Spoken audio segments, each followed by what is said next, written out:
The streets of Athens, in the late 5th century BCE, carried a strange heaviness. Dust rose from the uneven stones, mingling with the cries of merchants and the tense murmurs of citizens. The once proud city, which had dazzled the Greek world under Pericles, was shaken after decades of war with Sparta. The Peloponnesian War had not only drained its coffers, but also its spirit. Defeat had left scars visible in both architecture and soul, ruined walls, dwindling food supplies, and above all, a corrosive sense of disillusionment. Into this fractured world walked a young man who did not yet bear the immortal name by which posterity remembers him. He was called Aristocles, the son of an aristocratic family, well-educated and physically gifted. Later generations would know him as Plato, a nickname perhaps derived from his broad frame. Plato's, meaning wide. As a youth, he was more athlete and poet than philosopher, more dreamer than system builder. His early talents were directed toward wrestling and writing tragedies, the arts that defined the noble ideal of the Athenian youth. We must imagine him in those formative years, tall, strong, a budding poet, looking across the agora where politicians shouted over one another about the city's future. There, Aristocles would have felt the paradox of Athens most vividly.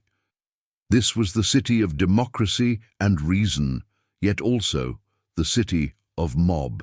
Violence, rash decisions, and devastating defeats. The ideal of harmony between individual and polis was cracking before his eyes. But Plato's story does not begin in triumph. It begins in tension. He was a young man caught between the glitter of his city's past and the uncertainty of its future, between the honor of his noble blood and the creeping suspicion that politics, as practiced, was deeply corrupt. What he inherited was not a stable world, but one teetering between greatness and collapse. At this crucial juncture, another figure entered his life who would redirect his destiny forever: Socrates. Imagine the encounter. Instead of a refined poet or politician, Socrates was a shabby man, barefoot, wandering the streets, pestering citizens with relentless questions. He claimed to know nothing, yet his presence disturbed the powerful and inspired the youth. For Plato, this strange man offered something radically different from the empty rhetoric of politicians or the cynical debates of sophists. He embodied philosophy not as abstract speculation, but as a lived, fearless pursuit of truth. The young Aristocles, still undecided about his path, felt the gravitational pull of this figure. In Socrates, he saw the possibility that one could dedicate life not to wealth, honor, or the games of politics, but to the soul's deepest questions. To follow Socrates meant giving up ambition for power, yet it promised something more enduring: clarity, integrity, and a kind of freedom no regime could destroy. Yet Athens was not kind to those who challenged its self-image. The city, wounded by war and insecurity, found in Socrates a scapegoat. He was accused of corrupting the youth and disrespecting the gods. Plato, still young but already devoted to his teacher, witnessed the trial firsthand. He heard the charges, the speeches, the moment when democracy, the pride of Athens, chose to silence its most honest voice. The execution of Socrates in 399 BCE seared itself into Plato's memory. If his youth was a time of searching, this moment was the wound that demanded an answer. Plato would never forget the image: Socrates calmly drinking the hemlock, surrounded by grieving friends, yet unshaken, true to his principles until the final breath. For Plato, this was not merely the death of a teacher. It was the exposure of a terrifying contradiction. How could a society that celebrated freedom and reason kill the man who embodied them most fully? This paradox, justice destroyed by injustice, wisdom condemned by ignorance, became the fire that forged Plato's mission. If the polis could not protect truth, then truth must transcend the polis. Philosophy had to aim higher than the shifting sands of opinion and politics. It had to seek the eternal, the unchanging, the forms beyond the world of appearances. Thus begins the story, not of a mere citizen, but of a thinker whose disillusionment with his city gave birth to one of the most enduring visions of human life ever articulated. If the encounter with Socrates had been Plato's awakening, the years that followed would become his crucible. Athens, once celebrated as the beacon of democracy and culture, was unraveling. The Peloponnesian War had left behind not only defeat, but bitterness, division, and a series of unstable governments. Plato's aristocratic background placed him in a precarious position. On the one hand, his family, connections tied him to the elite, including relatives who played leading roles in a brief and brutal oligarchic regime known as the 30 Tyrants. These men, installed after Sparta's victory, unleashed a reign of terror marked by executions, confiscations, and purges of political enemies. For a young Plato, this was not an abstract history lesson, it was a personal humiliation. His own kin represented the corruption of power, the betrayal of civic ideals, the violence of oligarchy, made it impossible to cling naively to the notion that noble birth equated with noble character. When democracy was restored, however, Plato found no refuge there either. The same people who overthrew the 30 would soon turn against Socrates, condemning him to death. Thus, both sides of the political spectrum, oligarchic tyranny and democratic mob rule, revealed themselves to Plato as deeply flawed. It was as though the city itself conspired to show him the futility of placing hope in political institutions alone. This dual betrayal, the cruelty of oligarchs and the injustice of democracy, struck at the core of Plato's youthful ambitions. He had once imagined a future as a statesman, perhaps a poet-politician in the mold of Athens' golden age. But how could one devote oneself to a polis that murdered its wisest citizen? How could one dedicate oneself to the pursuit of justice when every faction seemed poisoned by self-interest and blind passion? This was Plato's crucible of suffering. And it was not merely political, it was psychological, existential. He felt the dissonance of being both insider and outsider, privileged by birth, yet disillusioned by the very structures that sustained his privilege. His pain was not the material poverty suffered by peasants, nor the battlefield trauma endured by soldiers, but rather a profound moral and spiritual fracture.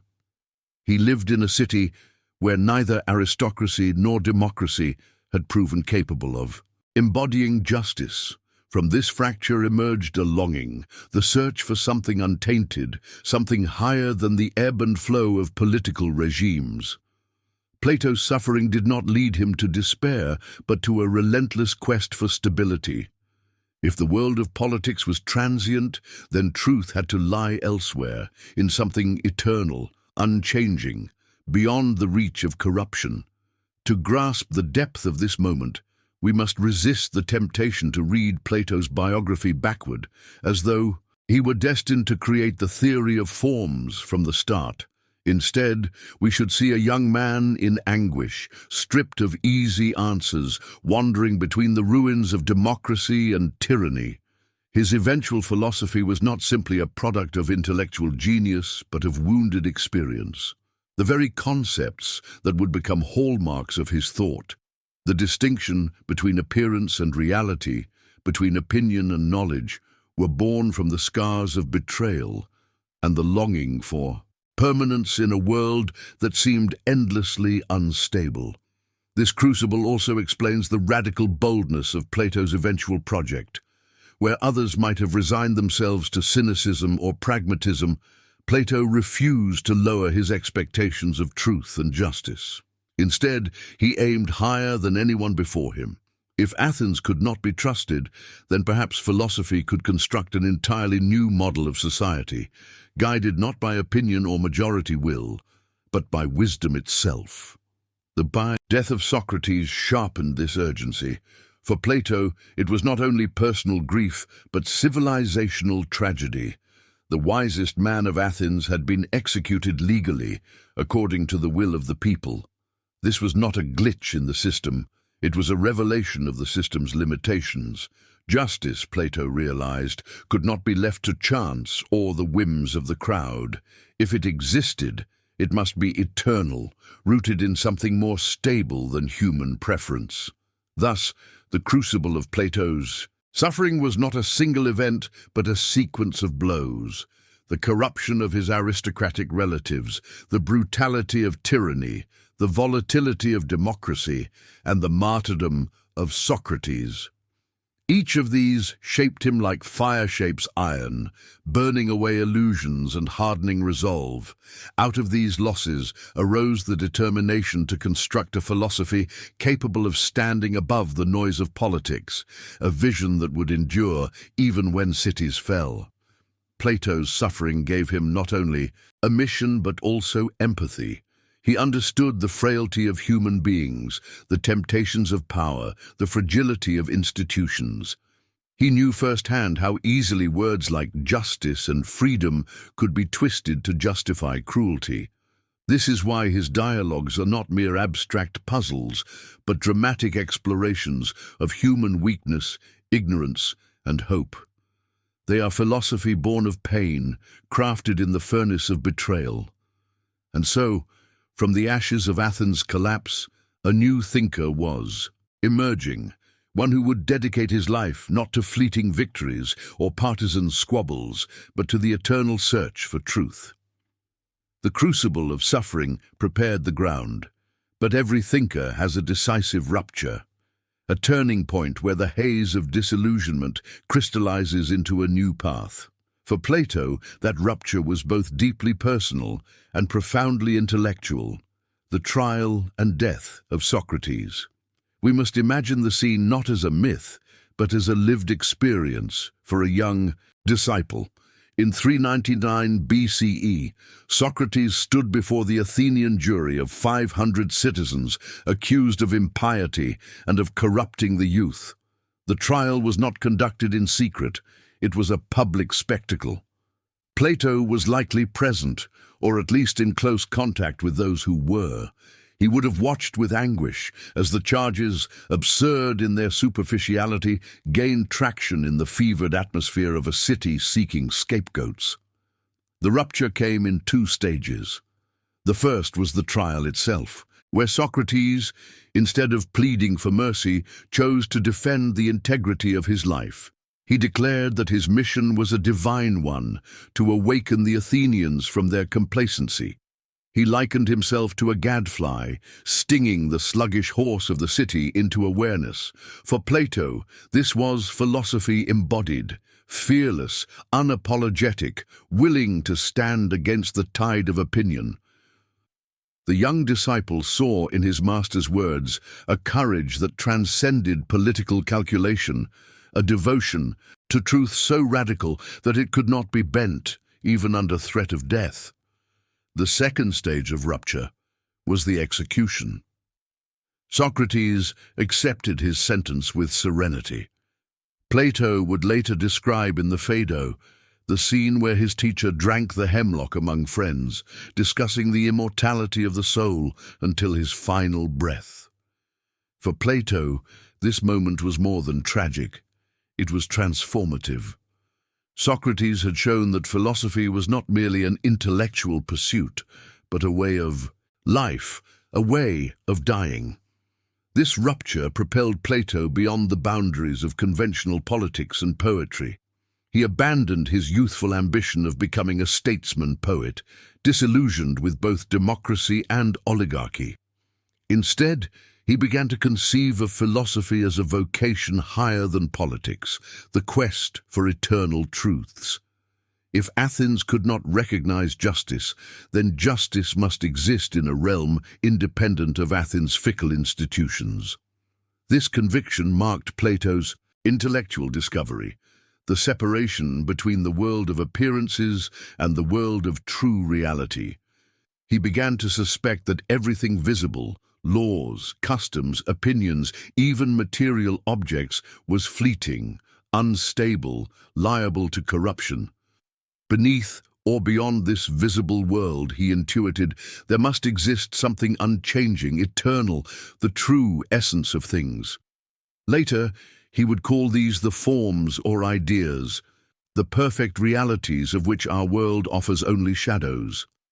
It is important to see this not as a detached speculation, but as a direct response to his rupture. If Athens could execute Socrates under the name of justice, then justice, as understood in the city, was only a shadow, a distortion of the real thing. The true justice had to exist beyond the courts, beyond majority opinion, beyond the impermanence of human institutions. Philosophy, then, was the ascent from the world of shadows to the world of truth. This discovery would shape the rest of Plato's life. It was both intellectual and existential. Philosophy became the means of survival after betrayal, the way to make sense of injustice, the way to honor Socrates' memory. By turning away from politics as it was and toward philosophy as it could be, Plato initiated a project that would redefine Western thought for millennia. We can think of this rupture as the birth of the philosopher proper. Aristocles, the poet-athlete, disappeared into the shadows. Plato, the philosopher, emerged into the light. The questions he inherited, what is justice, what is truth, what is the good life, were no longer rhetorical ornaments for speeches, but the very axis of existence. His discovery was not simply that philosophy could answer these questions, but that only philosophy could answer them, and only by looking beyond appearances to eternal realities. Thus, from the trauma of Socrates' death, Plato found his calling. His discovery was not a neatly formulated doctrine, but a vision that the world we see is not the whole, and that wisdom requires turning the soul toward what is beyond. This vision would animate every dialogue he wrote, from the early reflections on justice to the great allegories of knowledge and being. In the silence that followed his master's death, a new voice began to form, one that would carry the Socratic spirit beyond Athens, into the very foundations of philosophy itself. From the fire of disillusionment and the rupture of Socrates' death, Plato's philosophy began to crystallize into a central thesis. His life had shown him that cities can betray wisdom, that power can corrupt, and that truth is fragile when entrusted to the crowd. Yet instead of sinking into cynicism, Plato turned this experience into a constructive vision. If the world of opinion and appearances is unstable, then the task of philosophy is to seek that which is eternal, unchanging, and real. This is the heart of his promise, not only to his contemporaries, but to every generation that followed, that there exists a higher order of reality, and that by orienting ourselves toward it, we can live more just, meaningful, and resilient lives. Philosophy as ascent. Plato's central insight was that human beings are not condemned to remain trapped in the shifting opinions of the many. Through reason, dialogue, and education of the soul, we can ascend from the cave of appearances to the light of truth. Philosophy is not mere speculation, but a path of transformation, a journey of the entire being. It demands courage, discipline, and the willingness to question everything, even the most cherished beliefs of one's society. In this sense, Plato's thesis is radical. True justice, beauty, and goodness do not depend on human conventions. They exist in a realm beyond the world of forms.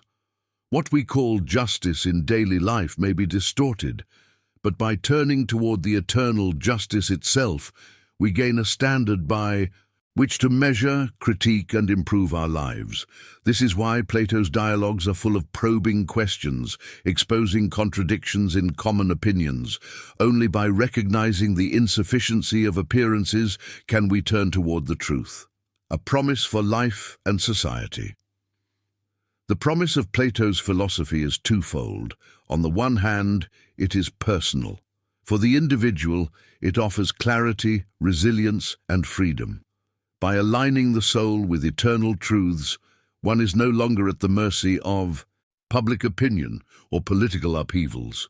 Philosophy becomes a shield against despair and a compass toward a meaningful life. On the other hand, the promise is political. If societies are ever to be just, they must be guided not by ambition, wealth, or popularity, but by wisdom. This is the bold vision of the Republic, a city ruled by philosopher kings, those who have ascended to the knowledge of the good and who, out of duty, return to guide others. Even if this ideal city never fully exists, the promise remains a challenge to every society, to measure itself against the standard of justice, not the convenience of the moment. Why it matters today. Plato's central thesis continues to resonate because the tension he faced has never disappeared. We too live in times of disillusionment, where institutions falter, where truth is contested, where public opinion can be swayed by rhetoric rather than reason. His promise, that there is something higher than opinion, something eternal to which we can orient our lives, remains a source of hope and guidance. To engage with Plato is not merely to study an ancient thinker, it is to be reminded that philosophy is a practical guide for life. It challenges us to ask, what is justice beyond slogans? What is truth beyond convenience? What is the good life beyond consumption or status? These are not academic exercises. They are questions on which the dignity of our lives depends. Setting the stage. Thus, Part 1 closes with a clear thesis.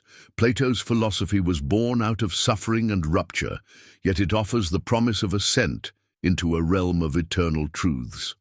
It is both a response to Athens' failures and a beacon for all ages that struggle with injustice and disillusionment.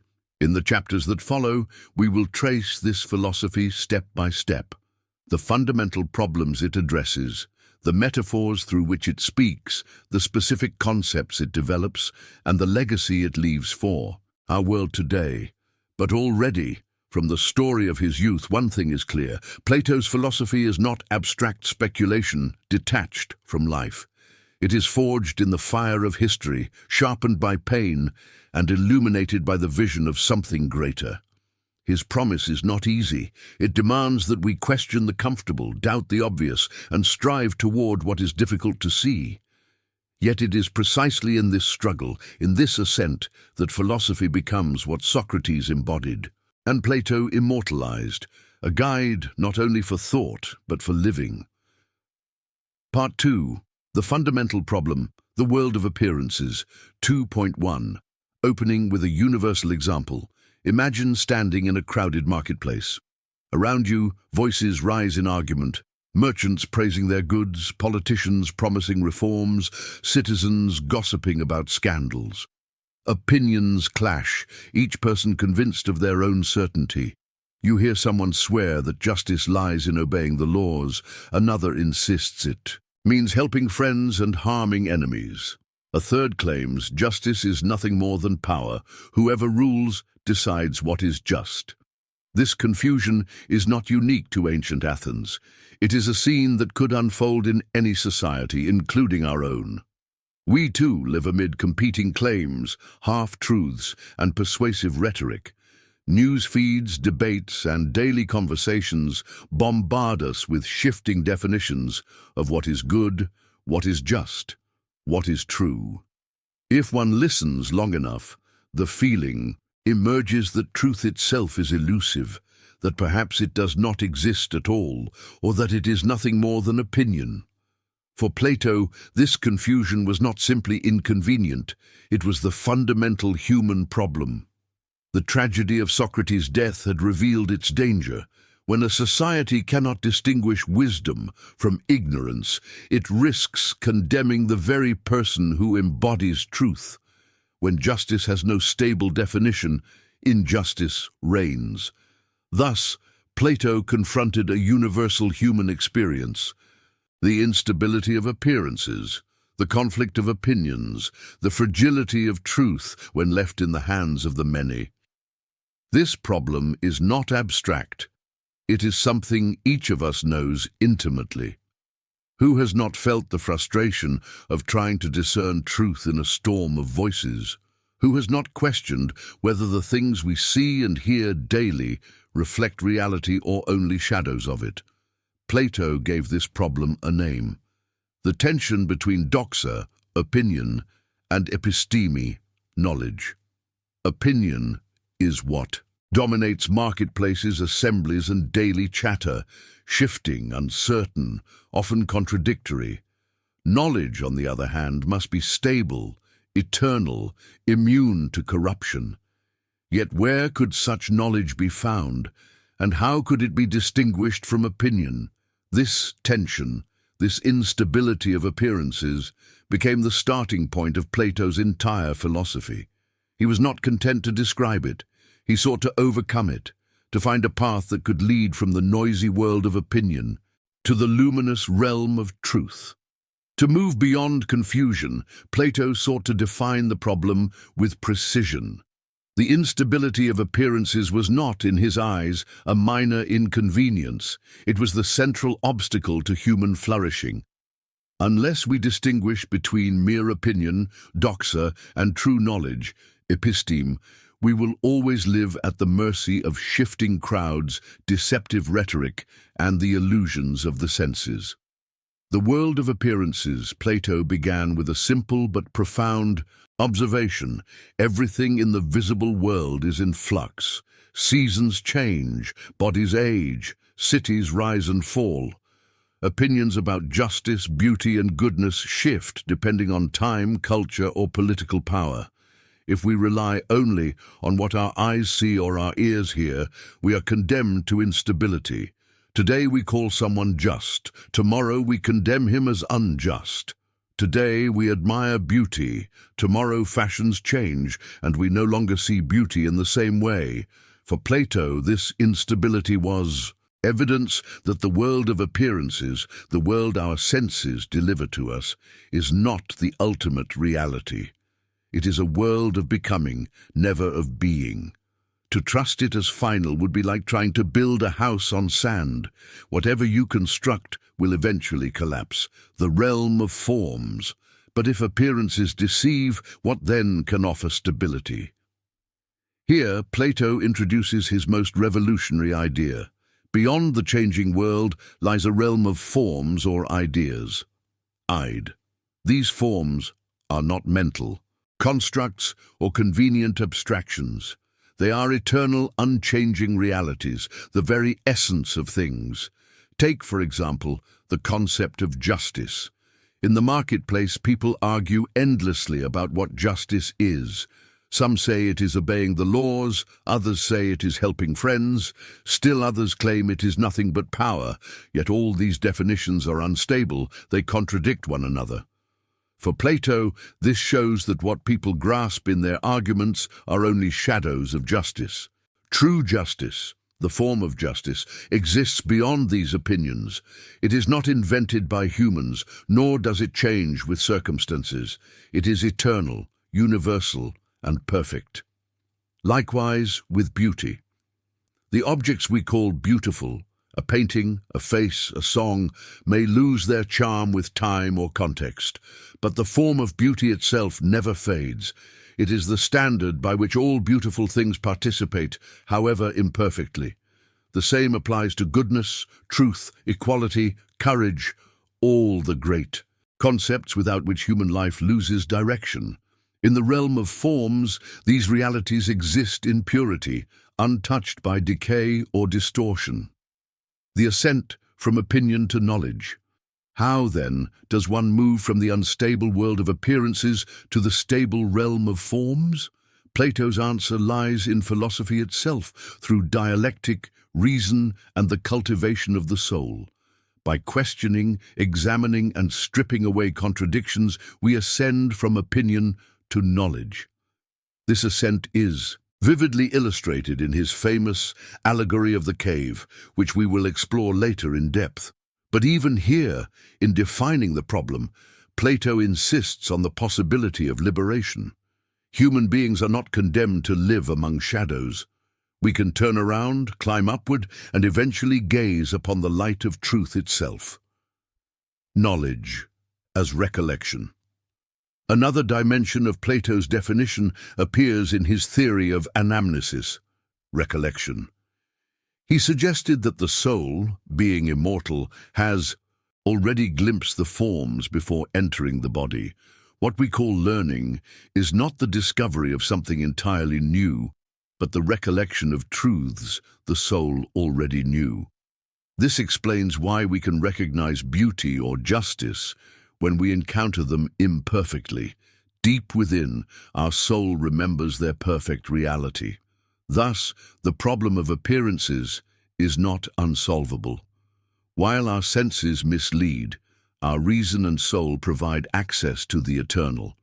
The task of philosophy is to guide this process, to train us to distinguish between shadow and substance, between opinion and truth.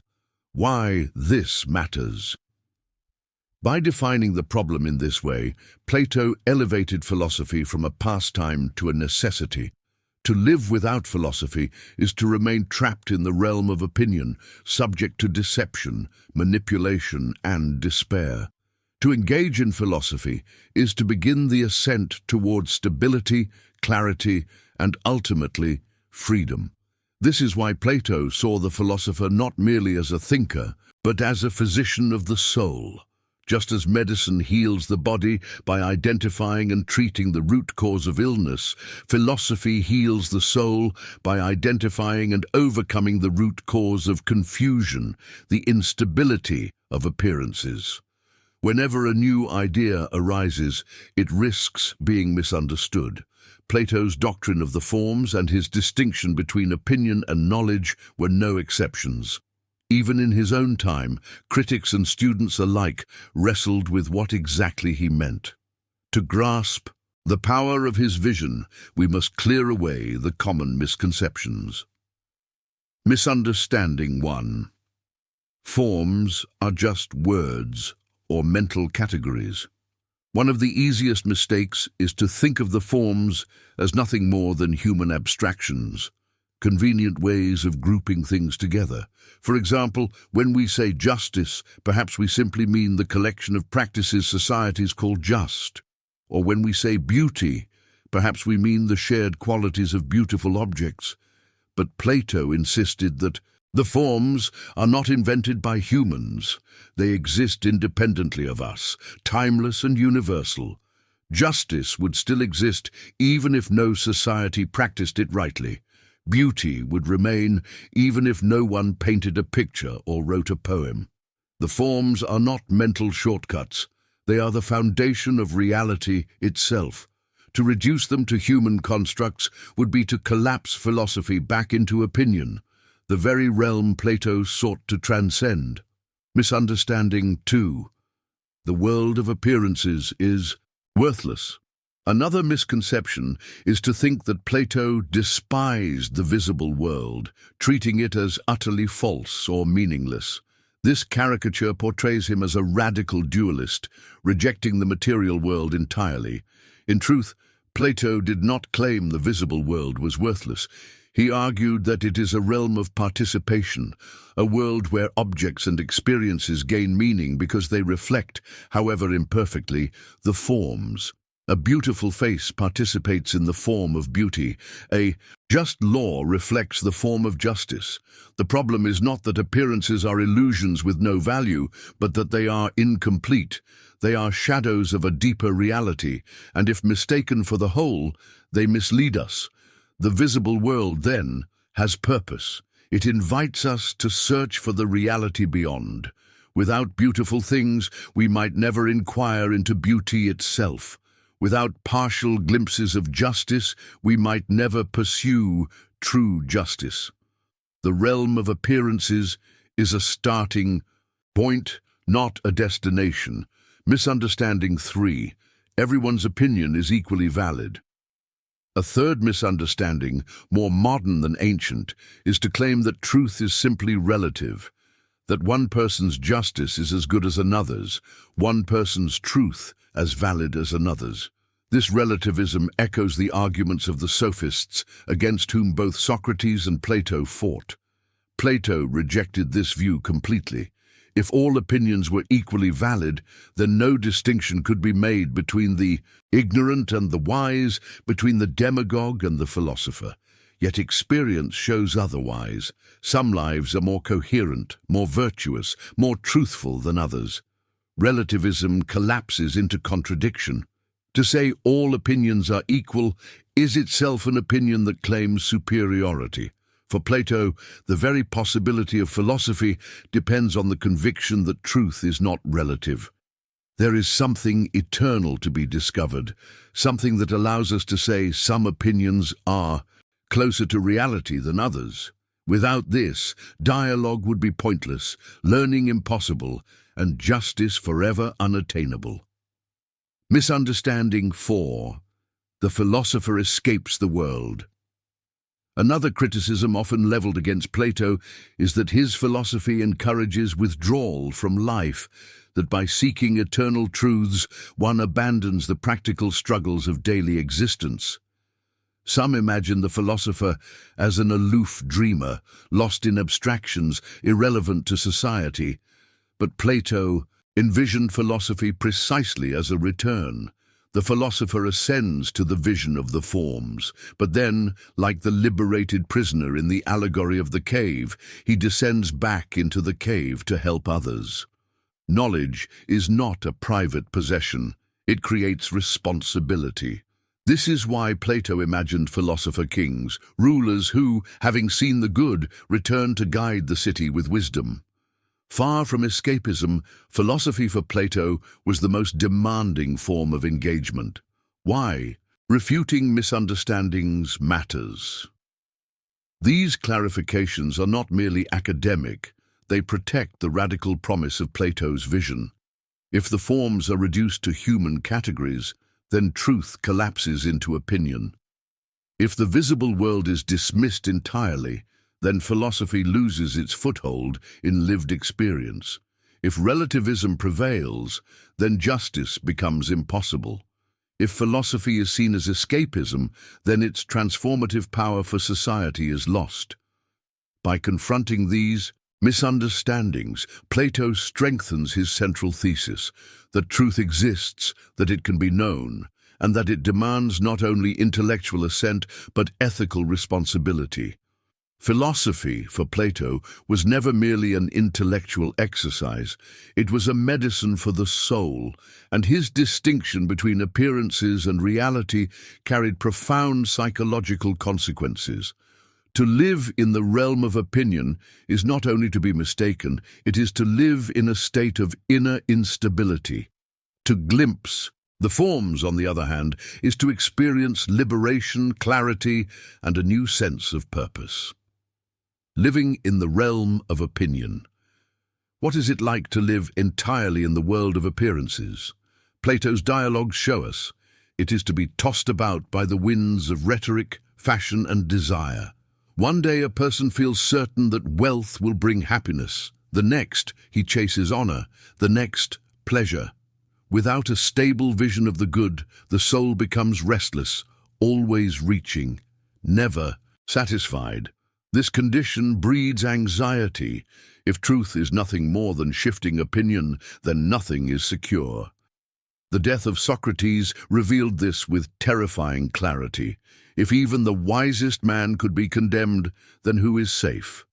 To live without knowledge of the forms is to live in fear that everything cherished might crumble with the next turn of fortune or the next vote of the assembly. The experience of awakening. By contrast, to turn toward the forms is to experience a psychological awakening. Plato describes this as the turning of the soul, a reorientation from shadows to light. It is not easy. It requires breaking free from habits, questioning what was once taken for granted, and enduring the pain of disillusionment. Like the prisoner in the cave, the ascent can feel blinding at first. Yet once the soul adjusts, it discovers a joy unknown to those who remain in darkness. This awakening is accompanied by a new kind of confidence, not arrogance, but serenity. The person who has glimpsed the forms no longer fears the instability of appearances. He can admire beauty without being enslaved by it, pursue justice without despairing at corruption, seek truth without being crushed by opinion.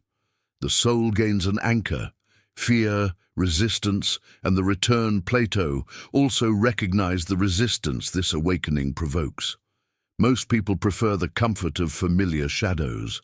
When confronted with truth, they react with hostility or ridicule. This explains not only the resistance Socrates faced, but the inner resistance within ourselves. To admit that our certainties may be shadows is frightening. The ego clings to appearances, fearing the vulnerability of not knowing.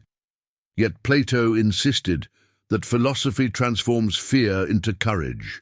The philosopher, having glimpsed the eternal, learns to face suffering and even death with calm. Socrates' composure in drinking the hemlock was not the result of stoic detachment alone, but of a soul anchored in eternal realities. For Plato, this was the psychological promise of philosophy, freedom from fear, grounded in truth. The possibility of inner harmony. Perhaps the deepest implication is the possibility of harmony within the self. In works like the Republic, Plato describes the soul as divided, reason, spirit, and appetite pulling in different directions. When a person lives only by appearances, these parts remain in conflict, each chasing different objects.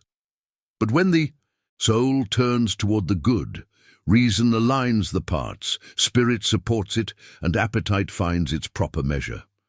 The result is justice within the soul, an inner order that mirrors the eternal order of the forms.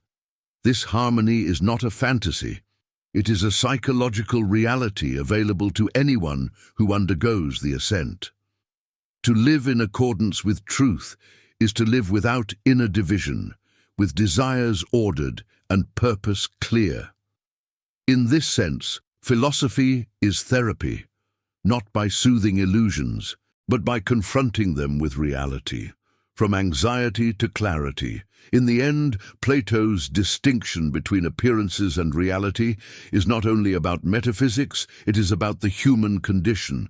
Without truth, we are anxious, fearful, divided. With truth, we gain serenity, courage, and harmony.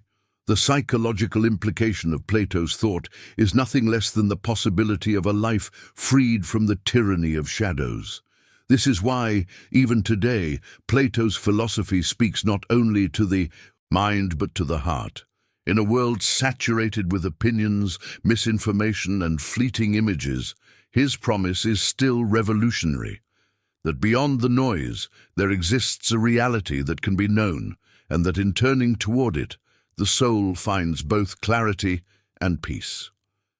Part 3. The central metaphor, the allegory of the cave. 3.1. The origin of the metaphor. Few images in the history of philosophy have proven as enduring, dramatic, and illuminating as Plato's allegory of the cave. It appears in Book 7 of the Republic, a dialogue where Socrates and his companions debate the meaning of justice and the structure of the ideal society. But when Plato presents the allegory, he does not offer it as a dry argument. He tells it as a story, a myth that condenses the heart of his philosophy into a single unforgettable image. The power of the allegory lies in its accessibility. Anyone, whether trained in philosophy or not, can picture the scene.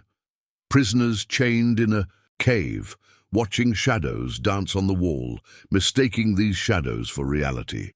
The story does not require prior knowledge of metaphysics or politics. It speaks directly to the imagination. And yet, within this simple image, Plato encodes his most profound insights about knowledge, ignorance, truth, and the human condition. The allegory belongs to a long tradition of Greek storytelling. In Homer's epics, images and metaphors shape the moral landscape of heroes. In Hesiod, myth conveys truths about the gods and human destiny. Plato, however, transforms the function of myth. He uses it not to explain the cosmos through divine genealogy, but to dramatize the journey of the soul. His cave is not a description of a physical place, but a map of the human condition. To appreciate the origin of the allegory, we must recall the context of the Republic. The dialogue is Plato's attempt to answer the question, what is justice? After exposing the flaws of existing definitions, Socrates proposes the construction of an ideal city ruled by philosopher kings. Education becomes central. How do we train rulers who will not be corrupted by power? How do we guide the soul from ignorance to wisdom? The allegory of the cave is Plato's response. It is not simply a metaphor for knowledge, but a curriculum for liberation. The story begins with an image of imprisonment. Imagine, Socrates says, a group of prisoners chained from birth inside a dark cave. Their legs and necks are fixed, so they cannot move or turn their heads. Behind them burns a fire, and between the fire and the prisoners stands a walkway along which other figures carry objects.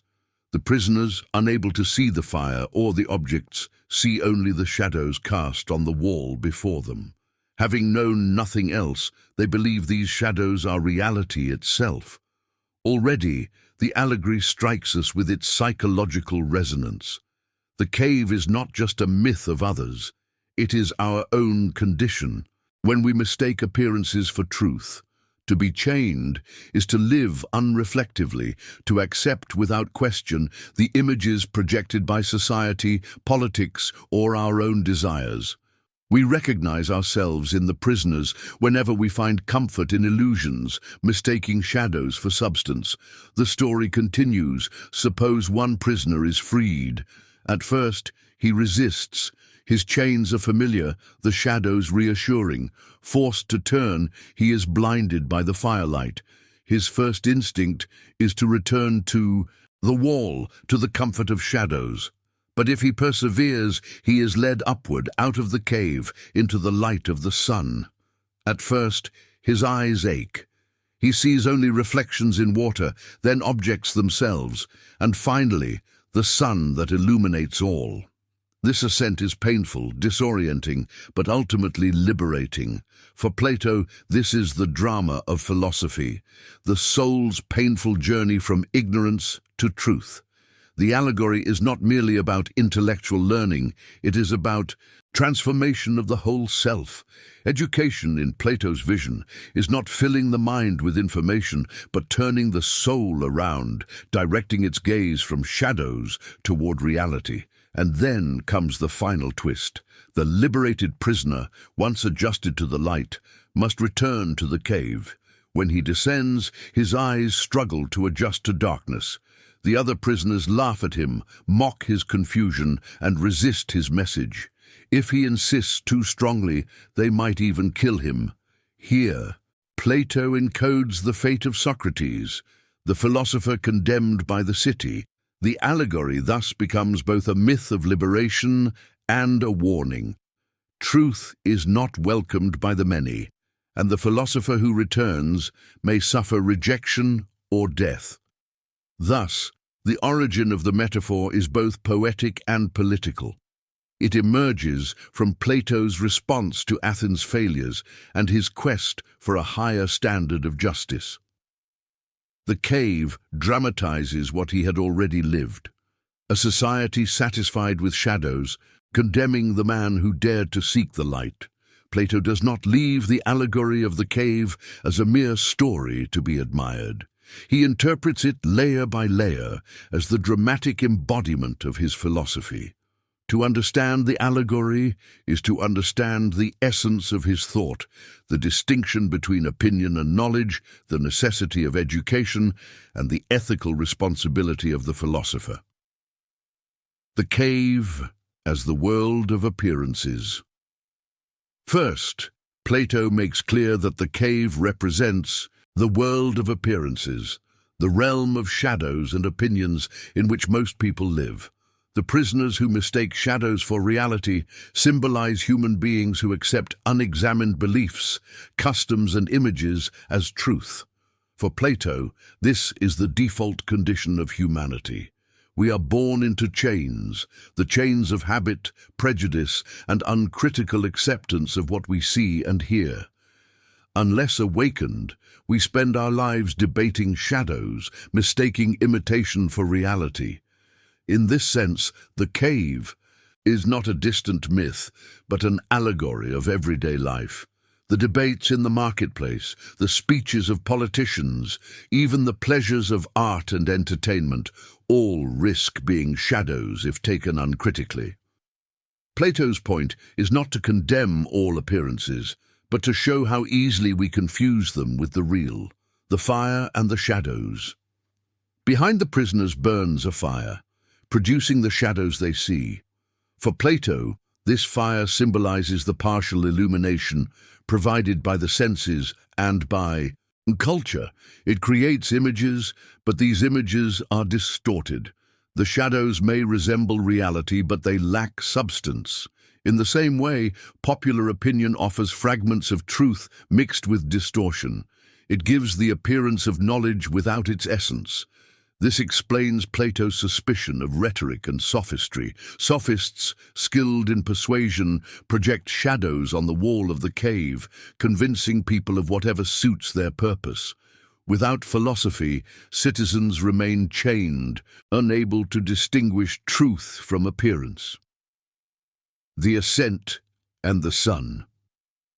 The liberation of the prisoner dramatizes the soul's ascent from ignorance to knowledge. This ascent is painful. The freed prisoner at first resists, his eyes hurt by the firelight, his mind confused. But as he climbs upward, he progresses through stages, from shadows to reflections, from reflections to objects, and finally to the sun. Each stage corresponds to a level of understanding. Shadows represent imagination, beliefs based on hearsay and illusion. Reflections correspond to trust in sensory perception. Objects symbolize the beginning of rational thought, where one examines and compares. But the sun represents the ultimate reality, the form of the good. For Plato, the good is the source of all knowledge and being, just as the sun is the source of light and life. To see the good is to grasp the principle that illuminates all other forms: justice, beauty, truth. Without the good, nothing can be known rightly. With it, everything is understood in its proper order. The ascent to the sun, then, is the soul's ultimate vocation, to see not only particular truths, but the source of truth itself, the return to the cave. Yet the allegory does not end with liberation. The freed prisoner, having seen the sun, must return to the cave. This descent symbolizes the philosopher's responsibility to re-enter the world of appearances, to guide others toward truth. But the return is fraught with difficulty. Having adjusted to the light, the philosopher struggles to see in darkness. The other prisoners, unaccustomed to anything but shadows, mock his confusion. Some may even turn violent, resisting the message of liberation. Plato here offers both a sociological observation and a personal confession. The fate of the philosopher is precarious. Truth is not welcomed by the many, and attempts to lead others toward it often provoke hostility. The allegory echoes the death of Socrates, who returned to the cave of Athenian politics to awaken his fellow citizens, only to be condemned. The allegory as educational program. Finally, Plato interprets the allegory as a program of education. The task of the philosopher king is not to remain in contemplation of the sun, but to descend into the cave to govern. Education, therefore, must be rigorous, not mere memorization of facts, but the turning of the soul. True education awakens the inner eye, teaching, the student to endure the pain of questioning and to persist until truth is seen. This is why Plato emphasizes disciplines like mathematics and dialectic in the Republic. They train the mind to look beyond appearances, to grasp eternal structures. Mathematics, in particular, forces the soul to reason about abstract entities, preparing it for the vision of the forms. A life-altering image. Plato's interpretation of the cave transforms it from a story into a philosophical map.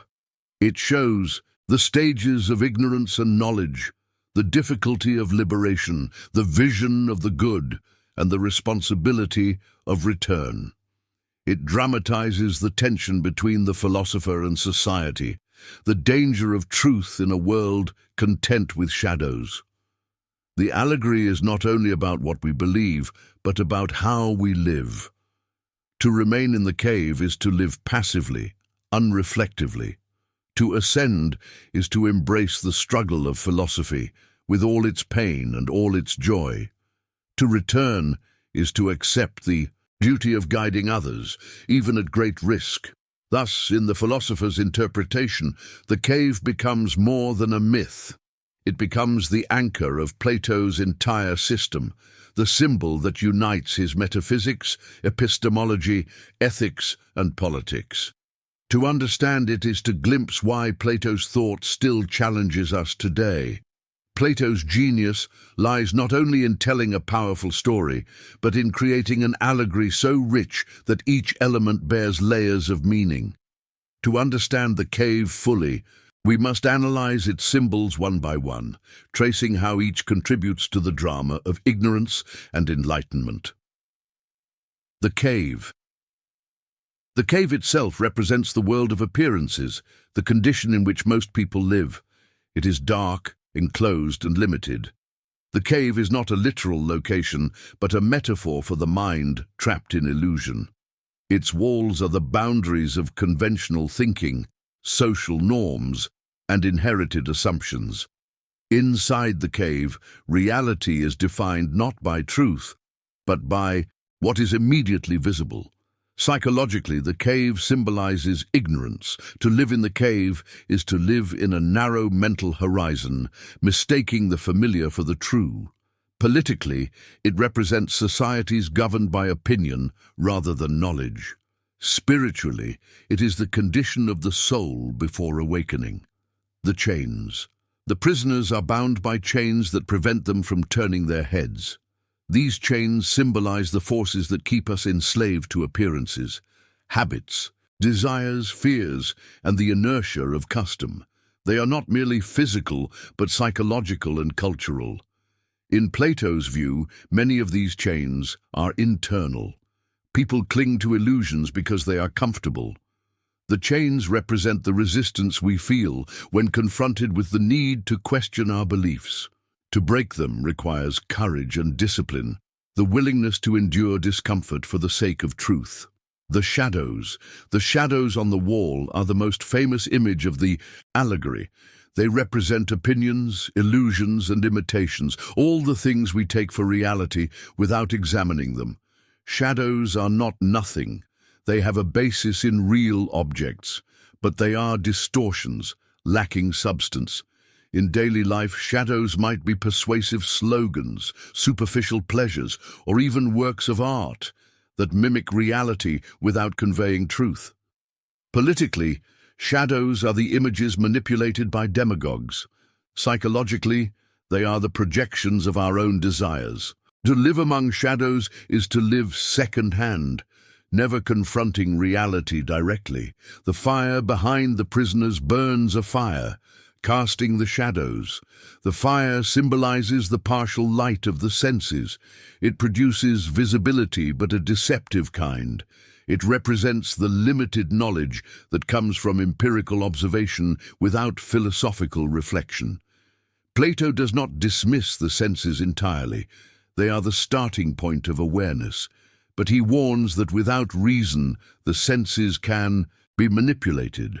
The fire also symbolizes cultural conventions, which illuminate just enough to make shadows convincing, but never enough to reveal the truth. The ascent. When a prisoner is freed, he begins an ascent from the cave toward the world outside. This ascent represents the soul's journey toward knowledge. It is painful. The prisoner resists. His eyes ache. He longs to return to the familiar. But each step upward brings him closer to reality. Plato describes stages of this ascent. First, the prisoner sees shadows and reflections, then physical objects, then the night sky, and finally the sun.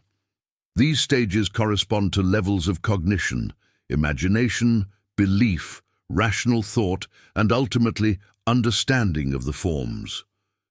The ascent is not merely intellectual, but moral. It requires courage to abandon comfort, perseverance to endure confusion, and humility to admit ignorance. It dramatizes philosophy as an existential transformation, not just an academic pursuit. The sun. At the summit of the ascent, the freed prisoner beholds the sun. This is the most important symbol, the form of the good. Just as the sun makes vision possible and gives life to all living things, the good makes knowledge possible and gives being to all reality. To see the sun is to grasp the source of truth and value. It is not merely to know that justice exists, but to know why justice matters, how it is grounded in the ultimate principle of goodness. The vision of the good provides the foundation for wisdom, guiding not only thought, but action. Without it, all knowledge remains partial and disordered. The return. Finally, the freed prisoner returns to the cave. This symbolizes the philosopher's duty to society. Enlightenment is not for private enjoyment, but for the common good. The philosopher, having seen the good, must share this vision, even if it means ridicule or danger. The difficulty of the return illustrates the tension between the philosopher and the many. Those who remain in chains cannot understand the language of light. They mock the freed prisoner, and if he threatens their illusions, they may turn violent. This is Plato's sober recognition. Truth is liberating, but it is rarely welcomed. A unified vision. When taken together, the symbols of the cave form a complete picture of the human condition. The cave shows our ignorance, the chains our resistance, the shadows our illusions, the fire our partial perceptions, the ascent our philosophical journey, the sun our ultimate goal, and the return our ethical duty. This is why the allegory of the cave is more than a story. It is a map of existence, guiding us from darkness to light, from illusion to truth, from self-interest to responsibility. Each symbol resonates across psychology, politics, and spirituality, making the allegory endlessly relevant. Plato's allegory of the cave is over 2 millennia old, yet its power lies in how directly it speaks to our own condition. The prisoners chained in darkness are not relics of an ancient myth. They are us. Whenever we mistake images for reality, whenever we settle for the comfort of illusions rather than the struggle for truth. The allegory's relevance grows sharper in a world saturated with media, technology, and competing narratives. The cave of media and screens today, the cave is lit not by fire, but by the glow of screens. Television, social media, advertising, and 24-hour news cycles create a continuous projection of shadows. Algorithms feed us images that confirm our biases. Influencers and politicians cast carefully curated performances. Digital spectacles absorb our attention. Like the prisoners, we often mistake these shadows for reality. Scrolling through feeds, we are bombarded with fragments, headlines without context, images without depth, opinions presented as facts. This produces the very instability Plato diagnosed, a world where appearances dominate, where truth becomes difficult to discern. To live uncritically in this digital cave is to accept shadows as the measure of reality. Chains of comfort and habit. Our chains are no longer iron, but psychological and cultural. Convenience, comfort, and entertainment keep us bound. The effort to turn away from the wall, to question, to verify, to reflect, requires discipline many resist. It is easier to consume images than to seek truth. Plato's warning is clear. Without effort, we remain chained by our own inertia, preferring familiar shadows to the painful light of reality. Shadows in politics. The allegory also speaks to politics. Campaigns are staged as spectacles where appearances matter more than substance. Leaders project images designed to appeal emotionally, often manipulating fears and desires. Citizens, like prisoners, argue about shadows, slogans, scandals, sound bites, while the deeper realities of justice, governance, and truth remain obscured. Plato's concern that democracy could be swayed by rhetoric remains urgent. Without education that trains citizens to distinguish between shadows and reality, societies risk condemning truth-tellers as troublemakers while celebrating demagogues as saviors. The cave becomes not just a personal metaphor, but a civic warning. The ascent as education. What does ascent look like today? For Plato, it is the discipline of philosophy. For us, it may include critical thinking, scientific inquiry, self-reflection, and dialogue across differences. Education remains the turning of the soul, not stuffing minds with data, but awakening the capacity to question, to doubt appearances, and to seek the good. When a person chooses to step back from the flood of images, turning off the feed, examining arguments, resisting manipulation, they enact the same painful turning described in the allegory. The eyes ache, the familiar seems distant, friends may mock the effort, yet in this discomfort lies liberation, the beginning of seeing more clearly. The sun in the modern world. What then is our equivalent of the sun? The form of the good. For Plato, it was the eternal principle of truth and value. In our context, it may be the commitment to truth itself, the recognition that reality exists independent of our opinions, and that goodness is more than preference. Whether through philosophy, science, ethics, or spirituality, the modern ascent requires anchoring ourselves in principles that transcend appearances.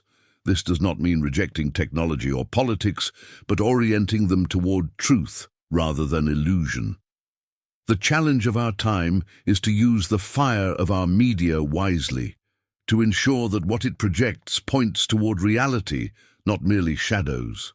Returning to the cave. Finally, Plato's challenge of return is as urgent as ever. Those who step outside the cave, who question illusions, pursue truth, or expose corruption, often face ridicule or hostility. Whistleblowers, investigative journalists, philosophers, and artists who challenge prevailing narratives are treated like the freed prisoner, mocked, silenced, or attacked. Yet the allegory insists that the return is necessary. Truth is not a private possession. The philosopher, scientist, or citizen who has glimpsed reality has a duty to share it, even at personal cost. The health of society depends on these difficult returns, on the willingness of some to endure the hostility of the cave in order to illuminate others, a mirror for our lives. In the end, the allegory of the cave is not just about Athens or about philosophy in the abstract. It is a mirror held up to each of us. Where are we chained? What shadows do we mistake for reality?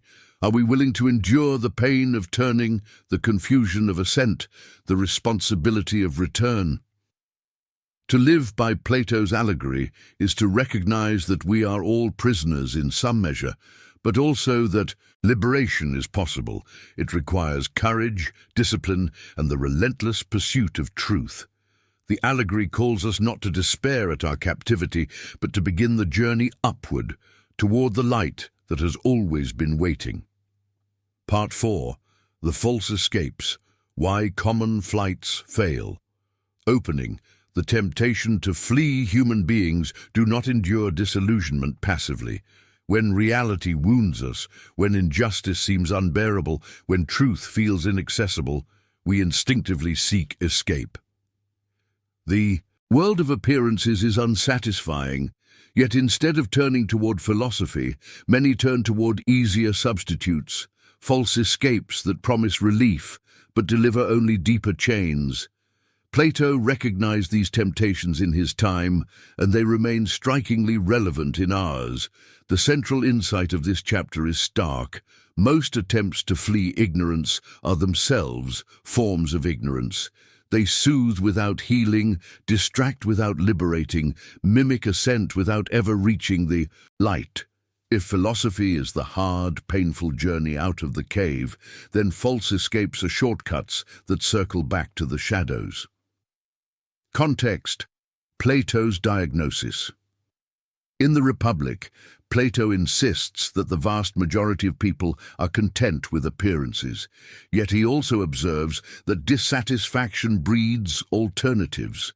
Some turn to sophistry, some to pleasure, some to power, others to cynicism. Each of these promises to provide stability in a world of flux, but none delivers the genuine knowledge found in the vision of the forms. Plato's suspicion of these escapes was not arbitrary.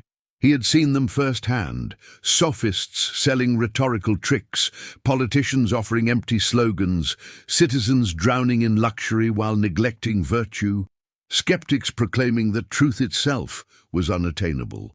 These were not merely intellectual mistakes, but existential detours, ways of avoiding the painful ascent of philosophy. Explanation: the nature of false escapes. What defines a false escape? It is an attempt to resolve the instability of appearances without transcending appearances. It clings to the shadows, rearranging them, decorating them, or pretending they are enough. False escapes create the illusion of knowledge, power, or satisfaction, while leaving the soul unchanged. Plato identifies several key types. 1. Sophistry and rhetoric, the belief that clever persuasion can substitute for truth. 2. Hedonism, the pursuit of pleasure as the highest good. 3. Our power and ambition, the attempt to dominate others as a way to impose order. 4. Skepticism and relativism, the denial that truth exists at all. Each of these, in its own way, is a counterfeit ascent. They may seem like liberation, but in reality, they deepen dependence on the cave. Case study: sophistry as a false escape. Perhaps the clearest example is sophistry.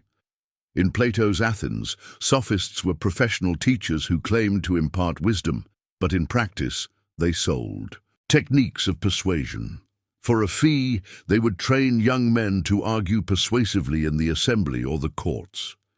To the ambitious youth of Athens, this seemed like liberation, power through speech, influence through rhetoric. But to Plato, sophistry was a betrayal of philosophy. Instead of seeking truth, sophists sought victory. Instead of ascending from shadows, they perfected the manipulation of shadows. Their cleverness did not lead upward, but downward, deeper into illusion. Sophist might convince a crowd that injustice was justice, or that ignorance was wisdom, simply by the force of his words. Socrates, in Plato's dialogues, exposes this repeatedly. When asked to define justice, beauty, or virtue, sophists evade, redefine, or dazzle with rhetoric. Yet when pressed, their arguments collapse. The tragedy is not merely intellectual dishonesty, but moral corruption. By teaching persuasion without truth, sophists equip the powerful to manipulate the weak. For Plato, this is not an escape from the cave, but its reinforcement. Practical implications. Plato's critique resonates strongly in modern life.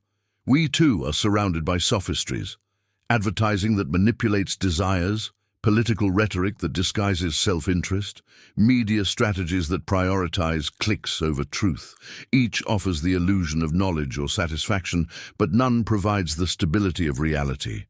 To mistake persuasion for truth is to remain chained. The lesson is clear. Not every path that feels like liberation is genuine. The false escapes promise comfort, power, or pleasure, but they do not address the root problem, the instability of appearances. They distract the soul from its true vocation, the ascent to the good. Recognizing false escapes is the first step toward true liberation. Plato unmasks sophistry, hedonism, ambition, and relativism as seductive traps. Yet once these illusions are exposed, the question becomes urgent. If these paths fail, what path remains? In the next part, we will explore Plato's bold answer, the authentic response, the philosophy of the ascent toward the good. The other false escapes, hedonism, the flight into pleasure. One of the most tempting substitutes for truth is the pursuit of pleasure. When the instability of life becomes unbearable, people often retreat into immediate gratification: food, drink, sex, wealth, entertainment. For a moment, pleasure seems to silence the chaos of appearances. If everything is uncertain, why not enjoy what is at hand? Plato saw this tendency everywhere in Athens. In the wake of war and political collapse, many citizens turned to luxury as compensation for lost stability. Banquets, theatre, and sensual indulgence became escapes from disillusionment.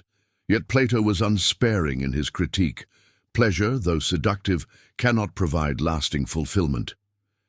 In dialogues such as the Philebus, he examines pleasure carefully. Some pleasures are pure and natural, others mixed with pain. But all pleasures share one fatal flaw: they are transient. To build a life on pleasure is to build on shifting sand. The soul becomes enslaved, constantly chasing satisfaction, never arriving at rest. Far from liberation, hedonism chains us more tightly to the cave, mistaking fleeting shadows for ultimate reality. Power and ambition, the illusion of control. Another common escape is the pursuit of power. When faced with instability, some attempt to dominate others, to impose order through strength or cunning. Ambition promises the thrill of control. If one cannot find truth, one can at least rule appearances. Plato recognized this temptation in the politicians of Athens, men who sought influence not for the sake of justice, but for their own prestige. He portrays this type vividly in the figure of Thrasymachus in the Republic, who argues that justice is nothing more than the advantage of the stronger.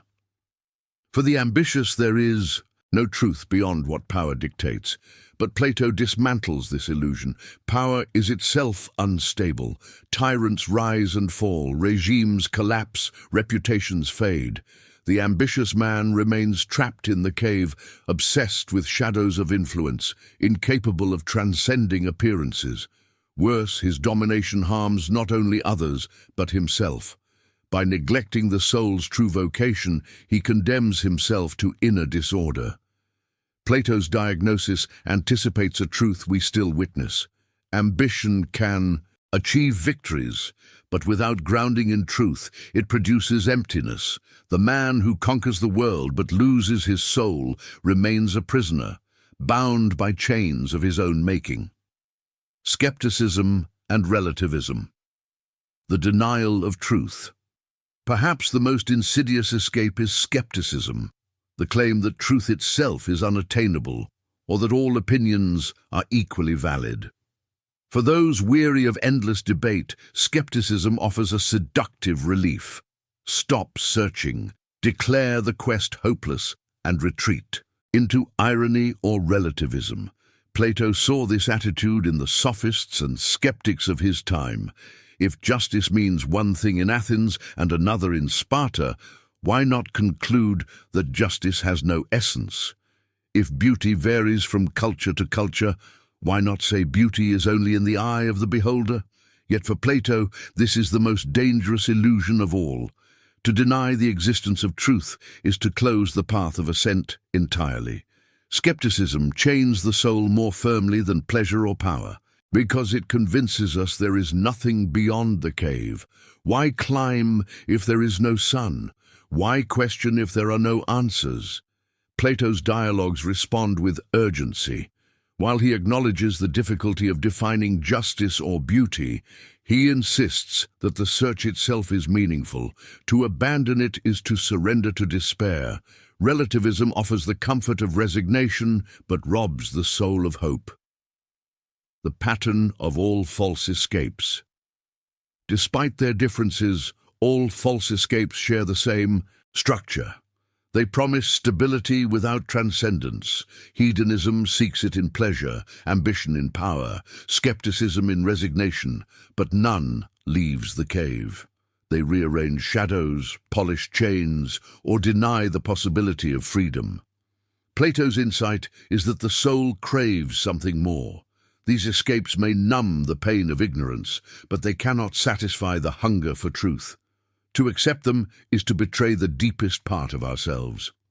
Practical implications and modern parallels. Plato's warning about false escapes is not confined to ancient Athens. It resonates with startling accuracy in the modern world. Each of the detours he described, sophistry, hedonism, ambition, relativism, has contemporary equivalents that shape our daily lives. To see them clearly is to realize that we too inhabit caves filled with seductive shadows. Sophistry today, the age of spin. Modern sophistry thrives in political advertising, corporate branding, and the machinery of digital media. Leaders rarely argue about what is true or just. They hire strategists to frame narratives, pollsters to test slogans, and influencers to shape opinion. Victory depends not on reality, but on perception. Plato would see in this a reinforcement of the cave. Instead of philosophy guiding society, rhetoric manipulates it. Citizens become spectators of shadows, debating headlines rather than truths. The danger is not merely misinformation, but the corrosion of trust. When persuasion becomes the standard, truth itself seems irrelevant. Hedonism. Today, the marketplace of pleasure. Our culture is saturated with promises of happiness through consumption. Every advertisement whispers, "Buy this, eat this, experience this, and you will be fulfilled." Entertainment is available 24/7, tailored to distract us from boredom or anxiety. Pleasure, once a momentary delight, becomes a lifestyle. Plato's critique remains devastating. Pleasure cannot anchor a life. The pursuit of constant gratification breeds dependence and emptiness. Social media likes, luxury goods, or endless streaming provide momentary highs, but the soul is left restless, still chained to the wall of shadows. Hedonism offers escape without ascent. Ambition, today, power without grounding. In the modern world, ambition often takes the form of careerism, wealth accumulation, or political domination. Success is measured by status, influence, or control. But as Plato warned, such ambition is unstable. Corporations collapse, careers fade, regimes change. Without a higher grounding, power is a shadow that vanishes with time. The inner cost is profound. Ambition without philosophy breeds inner disorder, anxiety, rivalry, and dissatisfaction. One may achieve recognition yet feel hollow. Plato's critique of the tyrant applies as much to the modern executive or politician as to ancient rulers. Those who rule without knowledge of the good destroy themselves as well as others. Relativism today, the post-truth era. Perhaps the most alarming modern parallel is relativism. In an age of alternative facts and polarized realities, many retreat into the claim that truth itself does not exist. Everyone has their own truth, becomes the mantra. At first, this seems tolerant. In practice, it corrodes dialogue. If all opinions are equal, persuasion replaces reason, and power dictates reality. Plato anticipated this danger. For him, relativism was not humility, but despair, a refusal to climb out of the cave. It locks society into shadows, preventing the very possibility of common good. Without truth, justice collapses. Without the good, nothing can be measured rightly. The inner dimension. Why we settle for shadows. Why are false escapes so tempting? Because they are easier than philosophy. Sophistry offers success without knowledge. Hedonism, pleasure without effort. Ambition, power without wisdom. Relativism, resignation without struggle. They soothe the soul's anxiety, but only superficially. Plato understood this temptation as a psychological constant. The ascent from the cave is painful. The eyes ache in the light. False escapes promise relief from this pain, yet they do not heal the wound. They cover it. True liberation requires courage to endure discomfort, the willingness to keep climbing until the sun is seen. A practical challenge for us. What would it mean to apply Plato's insight today? It would mean cultivating the discipline to question appearances, not taking political rhetoric at face value, not confusing pleasure with fulfillment, not mistaking status for worth, not surrendering to relativism. It would mean committing ourselves to the search for truth, however difficult, rather than settling for shadows. This does not imply rejecting pleasure, power, or cultural narratives altogether. Plato did not call for withdrawal from life, but for ordering life around truth. Pleasure has its place when subordinated to wisdom. Power can serve justice when grounded in the good. Cultural stories can inspire when measured against reality. The danger arises when these become substitutes for truth, when they masquerade as liberation while chaining us more tightly. Toward the authentic response. Having diagnosed the false escapes, Plato points us toward the authentic response, philosophy itself. The false escapes show what does not work, shortcuts that promise ascent but never leave the cave. Philosophy, by contrast, is the painful but necessary path upward, guided by reason, dialogue, and the vision of the good. In the next part, we will see how Plato frames this authentic response. A philosophy of ascent that begins with questioning, proceeds through education, and culminates in the vision of truth. If Part 4 revealed the traps, Part 5 will reveal the way forward. Part 5. The authentic response. The philosophy of ascent. Opening. The hard path that heals if false escapes fail. What remains? If sophistry manipulates, pleasure fades, ambition corrupts, and relativism resigns, where can the human soul turn? Plato's answer is uncompromising. The only authentic response to the instability of appearances is philosophy. Not as idle speculation, but as the painful and transformative ascent of the soul toward truth. This is no easy promise. Philosophy demands more than clever arguments. It requires a radical reorientation of life. It asks us to endure confusion, to abandon comfort, to question what seems obvious, to risk ridicule, and even to accept suffering in the pursuit of truth. But precisely because it is hard, philosophy heals. It does what false escapes cannot. It transforms ignorance into knowledge, disorder into harmony, shadows into light. Context. Philosophy as liberation. Plato presents philosophy as both personal and political liberation. Personally, it frees the individual from dependence on appearances. Politically, it provides the foundation for just leadership and social order. Without philosophy, individuals remain enslaved to shadows, and societies collapse into corruption. With philosophy, souls are strengthened, and cities can aspire to justice. This is why Plato situates the allegory of the cave at the heart of the Republic. It dramatizes not only the plight of individuals, but the education required for rulers. If leaders remain in the cave, society will always be governed by shadows. Only those who ascend to the vision of the good can rule rightly. Definition: the ascent of the soul. What, then, is philosophy for Plato? It is the ascent of the soul from opinion, doxa, to knowledge, episteme, culminating in the vision of the good. It is the process of turning away from shadows and toward reality, of training the mind to grasp eternal forms rather than transient appearances. This ascent has both intellectual and moral dimensions.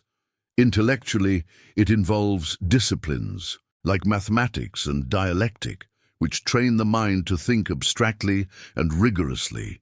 Morally, it requires courage, humility, and discipline, the virtues needed to endure the pain of turning away from illusions. Philosophy is thus not a profession or pastime, but a way of life. It transforms not only what we know, but who we are.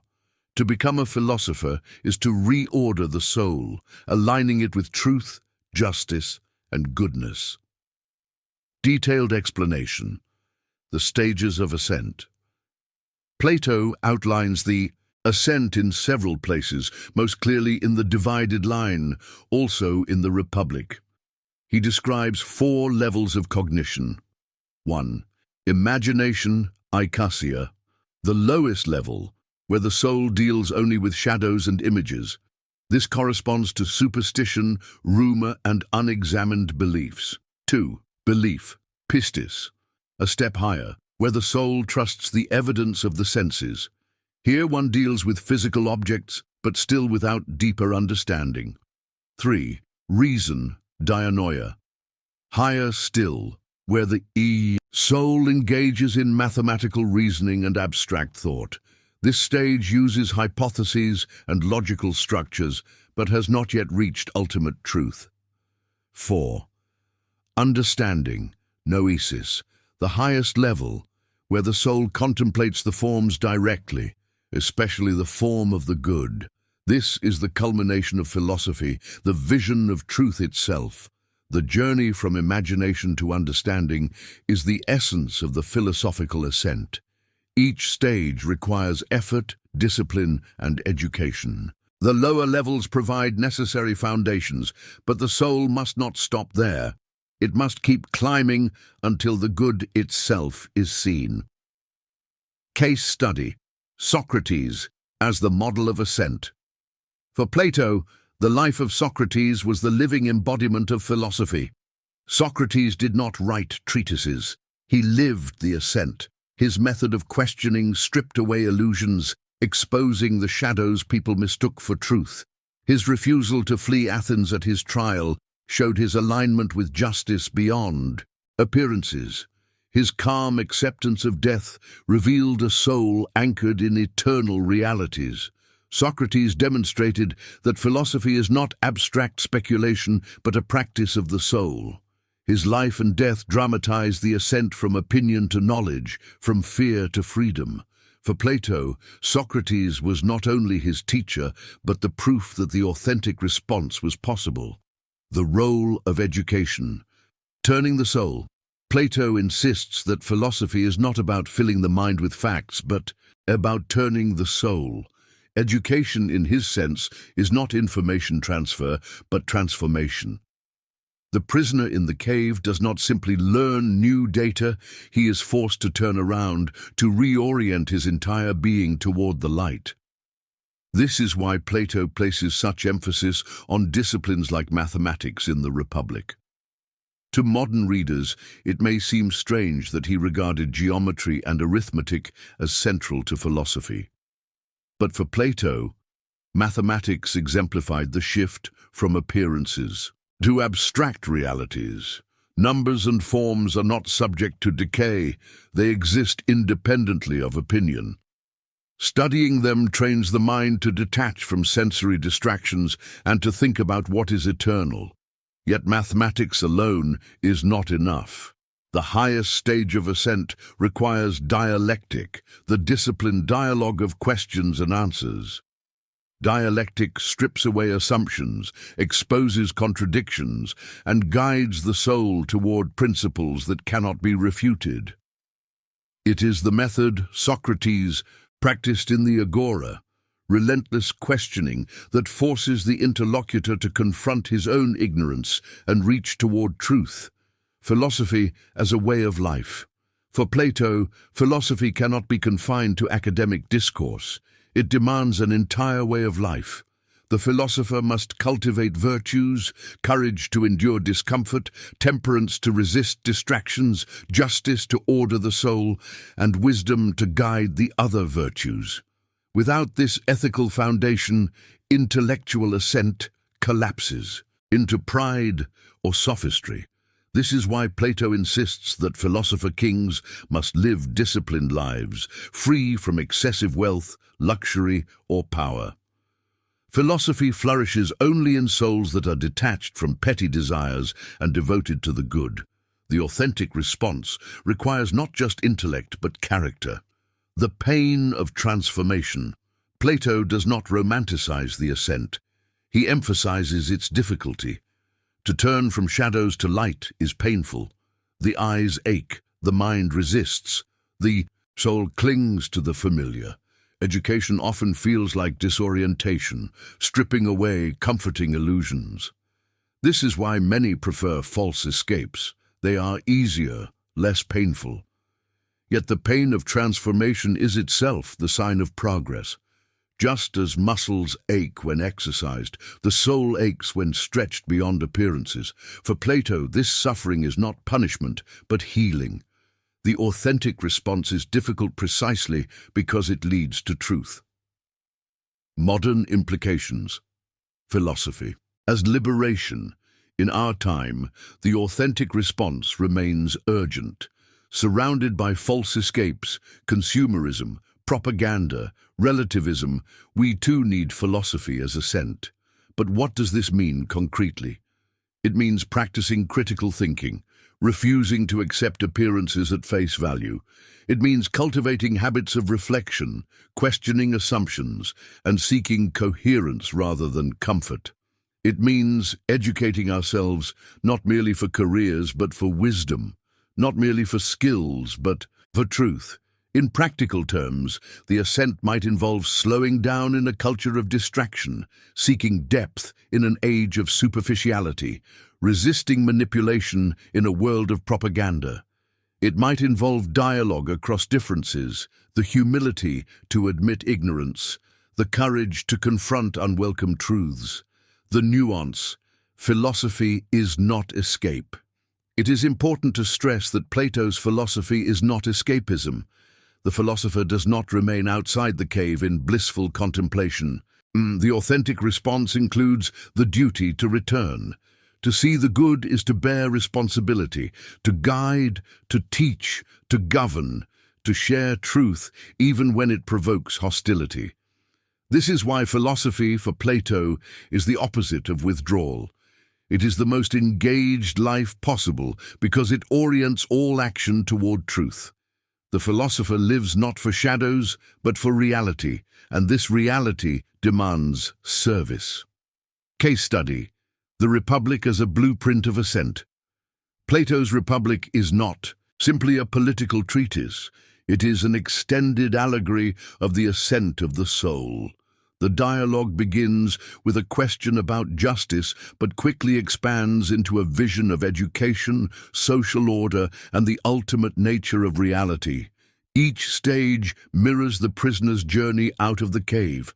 The construction of the ideal city serves as both metaphor and curriculum.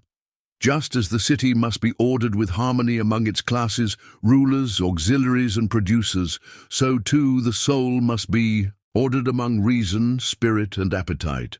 Justice in the city reflects justice in the soul, and both depend on the vision of the good. The training of philosopher kings exemplifies the authentic response. They must study mathematics, music, gymnastics, and dialectic, not to acquire skills for power, but to prepare their souls for the ascent.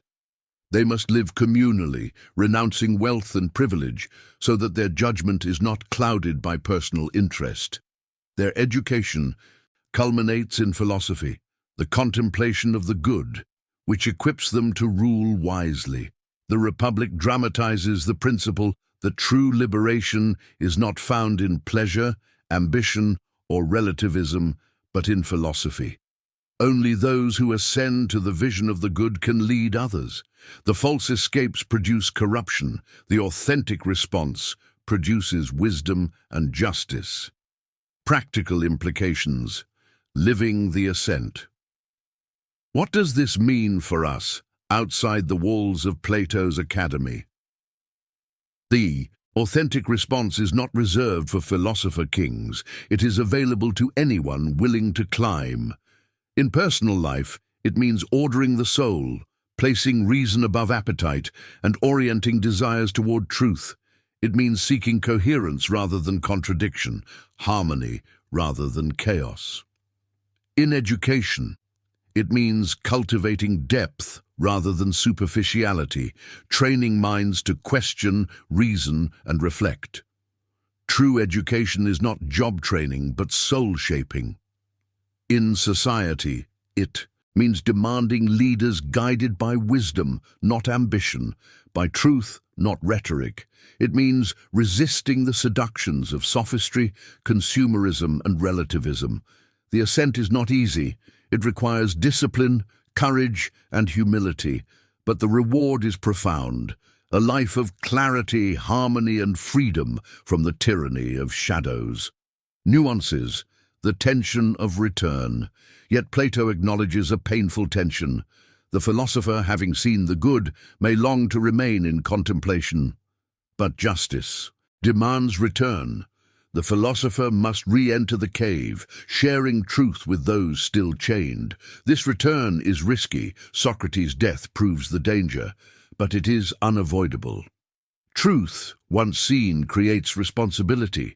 This nuance guards against misunderstanding. The authentic response is not a flight from the world, but an engagement with it. Philosophy must serve life, not escape it. To ascend is to prepare for return. To see the good is to be bound by duty to others. Modern resonance. Philosophy against shadows. In our era, the authentic response remains the antidote to a culture of false escapes. The temptation to settle for sophistry, pleasure, ambition, or relativism is stronger than ever. But the need for philosophy is also greater.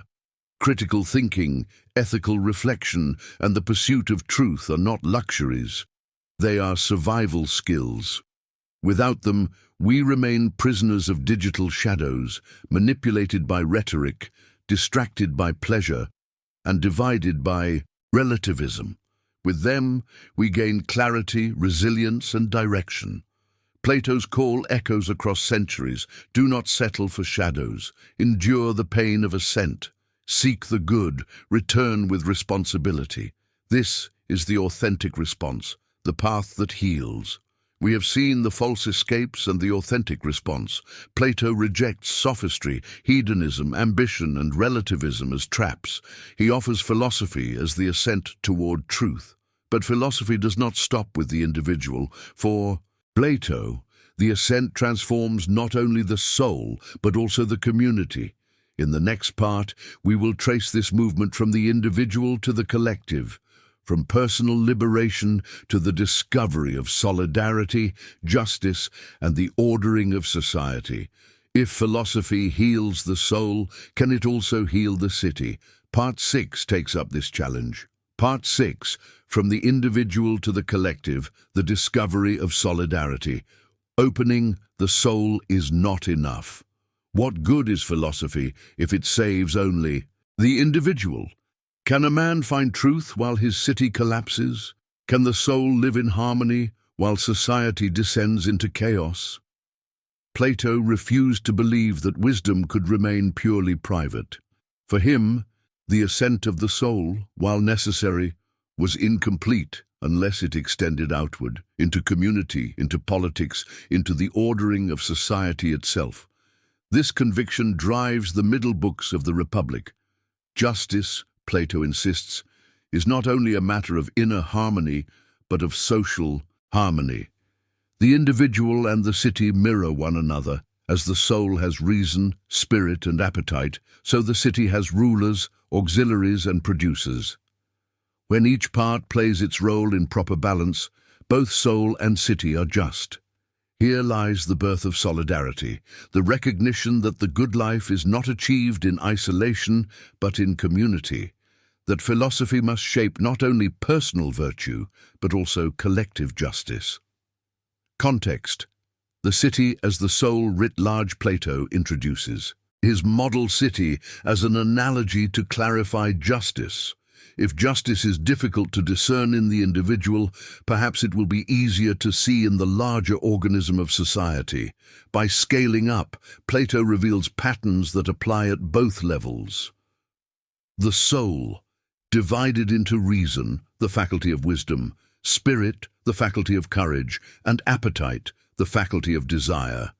The city, divided into rulers who govern by wisdom, auxiliaries who defend with courage, and producers who provide. Material needs. Justice arises when each part fulfills its function without usurping the role of the others. In the soul, this means reason governs with the aid of spirit, and appetite follows in proper measure. In the city, it means rulers govern with wisdom, auxiliaries support them with courage, and producers contribute through work and trade. Injustice arises when this balance is disturbed, when appetite overwhelms reason, when producers seek to rule, or when rulers govern for personal gain. The harmony of parts is thus both a personal and a political necessity. Solidarity as shared order. What Plato describes is not merely hierarchy, but solidarity. Each part of the city depends on the others. Rulers cannot govern without the support of auxiliaries. Auxiliaries cannot protect without the resources of producers. Producers cannot thrive without wise governance. Justice is the harmony of these interdependent parts, each contributing to the whole. For Plato, solidarity is not sentimental, but structural. It is not about feeling good toward others, but about recognizing the interconnectedness of roles. The health of the whole depends on the integrity of each part. To harm one is to harm all. Why this matters? Plato's insistence on solidarity challenges both individualism and tyranny. Against individualism, he argues that the soul cannot find fulfillment apart from community. Against tyranny, he insists that rulers must govern not for themselves, but for the good of all. Justice is relational. It exists only when each part serves the whole. This vision is radical. It implies that philosophy is not finished when the soul reaches the good. The philosopher must translate insight into structures of justice, creating conditions in which all may flourish. Solidarity becomes the bridge between metaphysics and politics, between the eternal forms and the messy realities of civic life. Detailed explanation, the architecture of solidarity. Plato's model of solidarity begins with analogy, but extends into a full vision of how individuals and societies interdepend. To grasp this, we need to trace the structural parallels between the soul and the city, and then explore how justice manifests at both levels.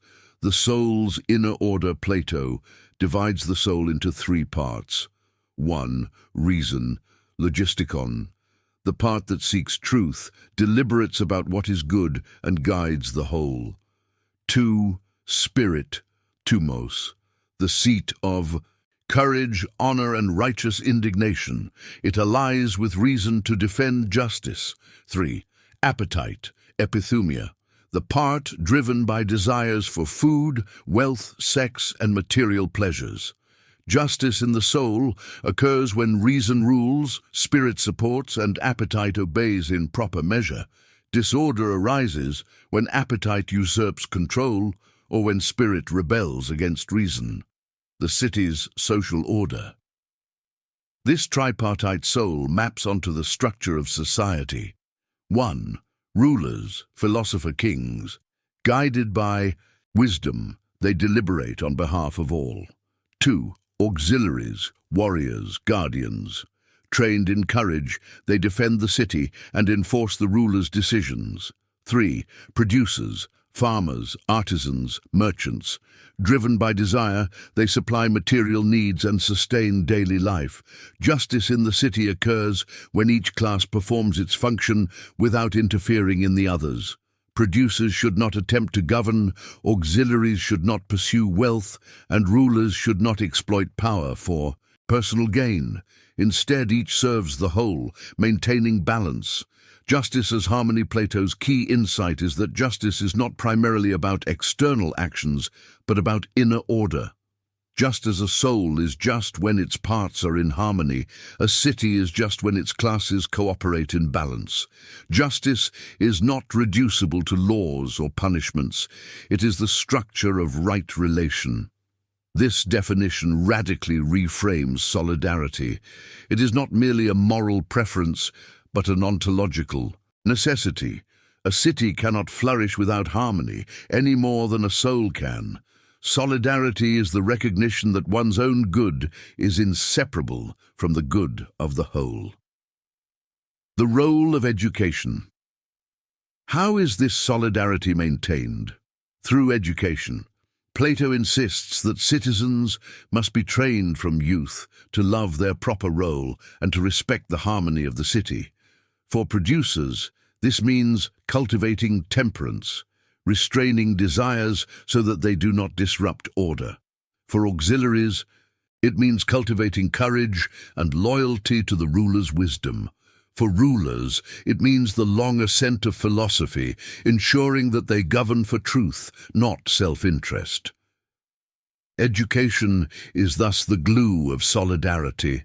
Without it, appetite would run wild, spirit would turn reckless, and reason would be corrupted. Only disciplined formation can align the parts, ensuring that each contributes to justice, solidarity as interdependence. What emerges is a striking vision of interdependence. No, class is self-sufficient. Rulers without producers would starve. Producers without auxiliaries would be defenseless. Auxiliaries without rulers would become tyrants. Solidarity is the recognition that the flourishing of each part depends on the flourishing of all. This insight still challenges us today. In societies fractured by inequality, polarization, or exploitation, Plato's reminder is urgent. The health of the whole cannot be secured while one part suffers. To ignore the needs of any class is to undermine the balance of the city itself. Beyond hierarchy. It is easy to misread Plato as defending rigid hierarchy, but his deeper point is not about privilege, but about function. Justice is not a matter of superiority, but of fulfilling one's role in harmony with others. Solidarity means respecting difference while serving the common good. The ruler's wisdom is worthless without the producer's labor. The producer's work collapses without the ruler's guidance. This mutual dependence elevates solidarity beyond sentiment.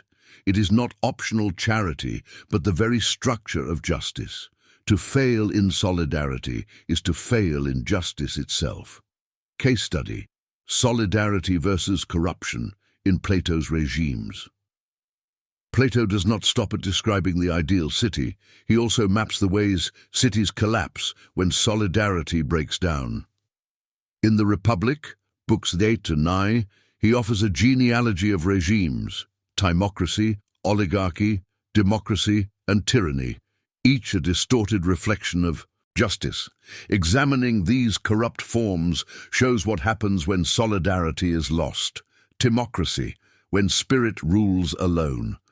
The first decline occurs when rulers no longer pursue wisdom but honor. This regime, called timocracy, is dominated by the spirited part of the soul. Warriors and auxiliaries rise to power, valuing discipline and military achievement above truth.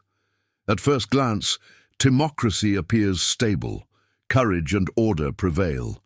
But the harmony between classes is broken. Reason, no. Longer governs and appetite is suppressed rather than balanced. Spirit without guidance becomes ambitious and aggressive. The result is a city obsessed with conquest and reputation, where solidarity degenerates into militarized conformity. Oligarchy, when appetite for wealth dominates. From democracy emerges oligarchy, where the pursuit of wealth corrupts governance. Here, the appetitive part of the soul seizes control. A few wealthy elites dominate, while the majority are excluded. From power, solidarity collapses completely. Instead of mutual dependence, the city fractures into two, the rich and the poor. Trust disintegrates, and inequality breeds resentment. The rulers govern not for the common good, but for personal enrichment. Justice, once the harmony of parts, becomes impossible in a city divided by class conflict. Democracy, the illusion of freedom. Oligarchy eventually collapses under its inequalities, giving rise to democracy, a regime in which freedom is the supreme value. At first, democracy appears attractive. All citizens claim equality. All voices are heard. People pursue whatever desires they choose, with minimal restraint. But for Plato, this is another form of disorder. When every appetite demands equal legitimacy, reason loses authority. The city becomes a marketplace of desires, each clamoring for satisfaction. Solidarity is replaced by fragmentation, as individuals pursue private pleasures without regard for the whole. The result is chaos, a city of freedom without order, variety without unity, tyranny, the collapse of all solidarity. Finally, democracy decays into tyranny, the most unjust regime. In the chaos of unrestrained desires, a demagogue rises, promising to restore order. But this liberator enslaves the city, ruling through fear and violence. Here, solidarity is annihilated. The tyrant serves only himself, turning citizens into tools of his power. Relationships of trust and cooperation vanish, replaced by suspicion and oppression. The tyrannical city mirrors the tyrannical soul, where one uncontrolled appetite dominates, enslaving the rest. The lesson: justice as collective harmony. Plato's genealogy of regimes dramatizes the fragility of solidarity. Each corrupted form emerges when one part of the city usurps the role of the others. When spirit seeks honor without wisdom, when appetite seeks wealth without restraint, when desires multiply without order, when one appetite enslaves all, the city collapses. Justice then is not only a moral ideal, but a practical necessity.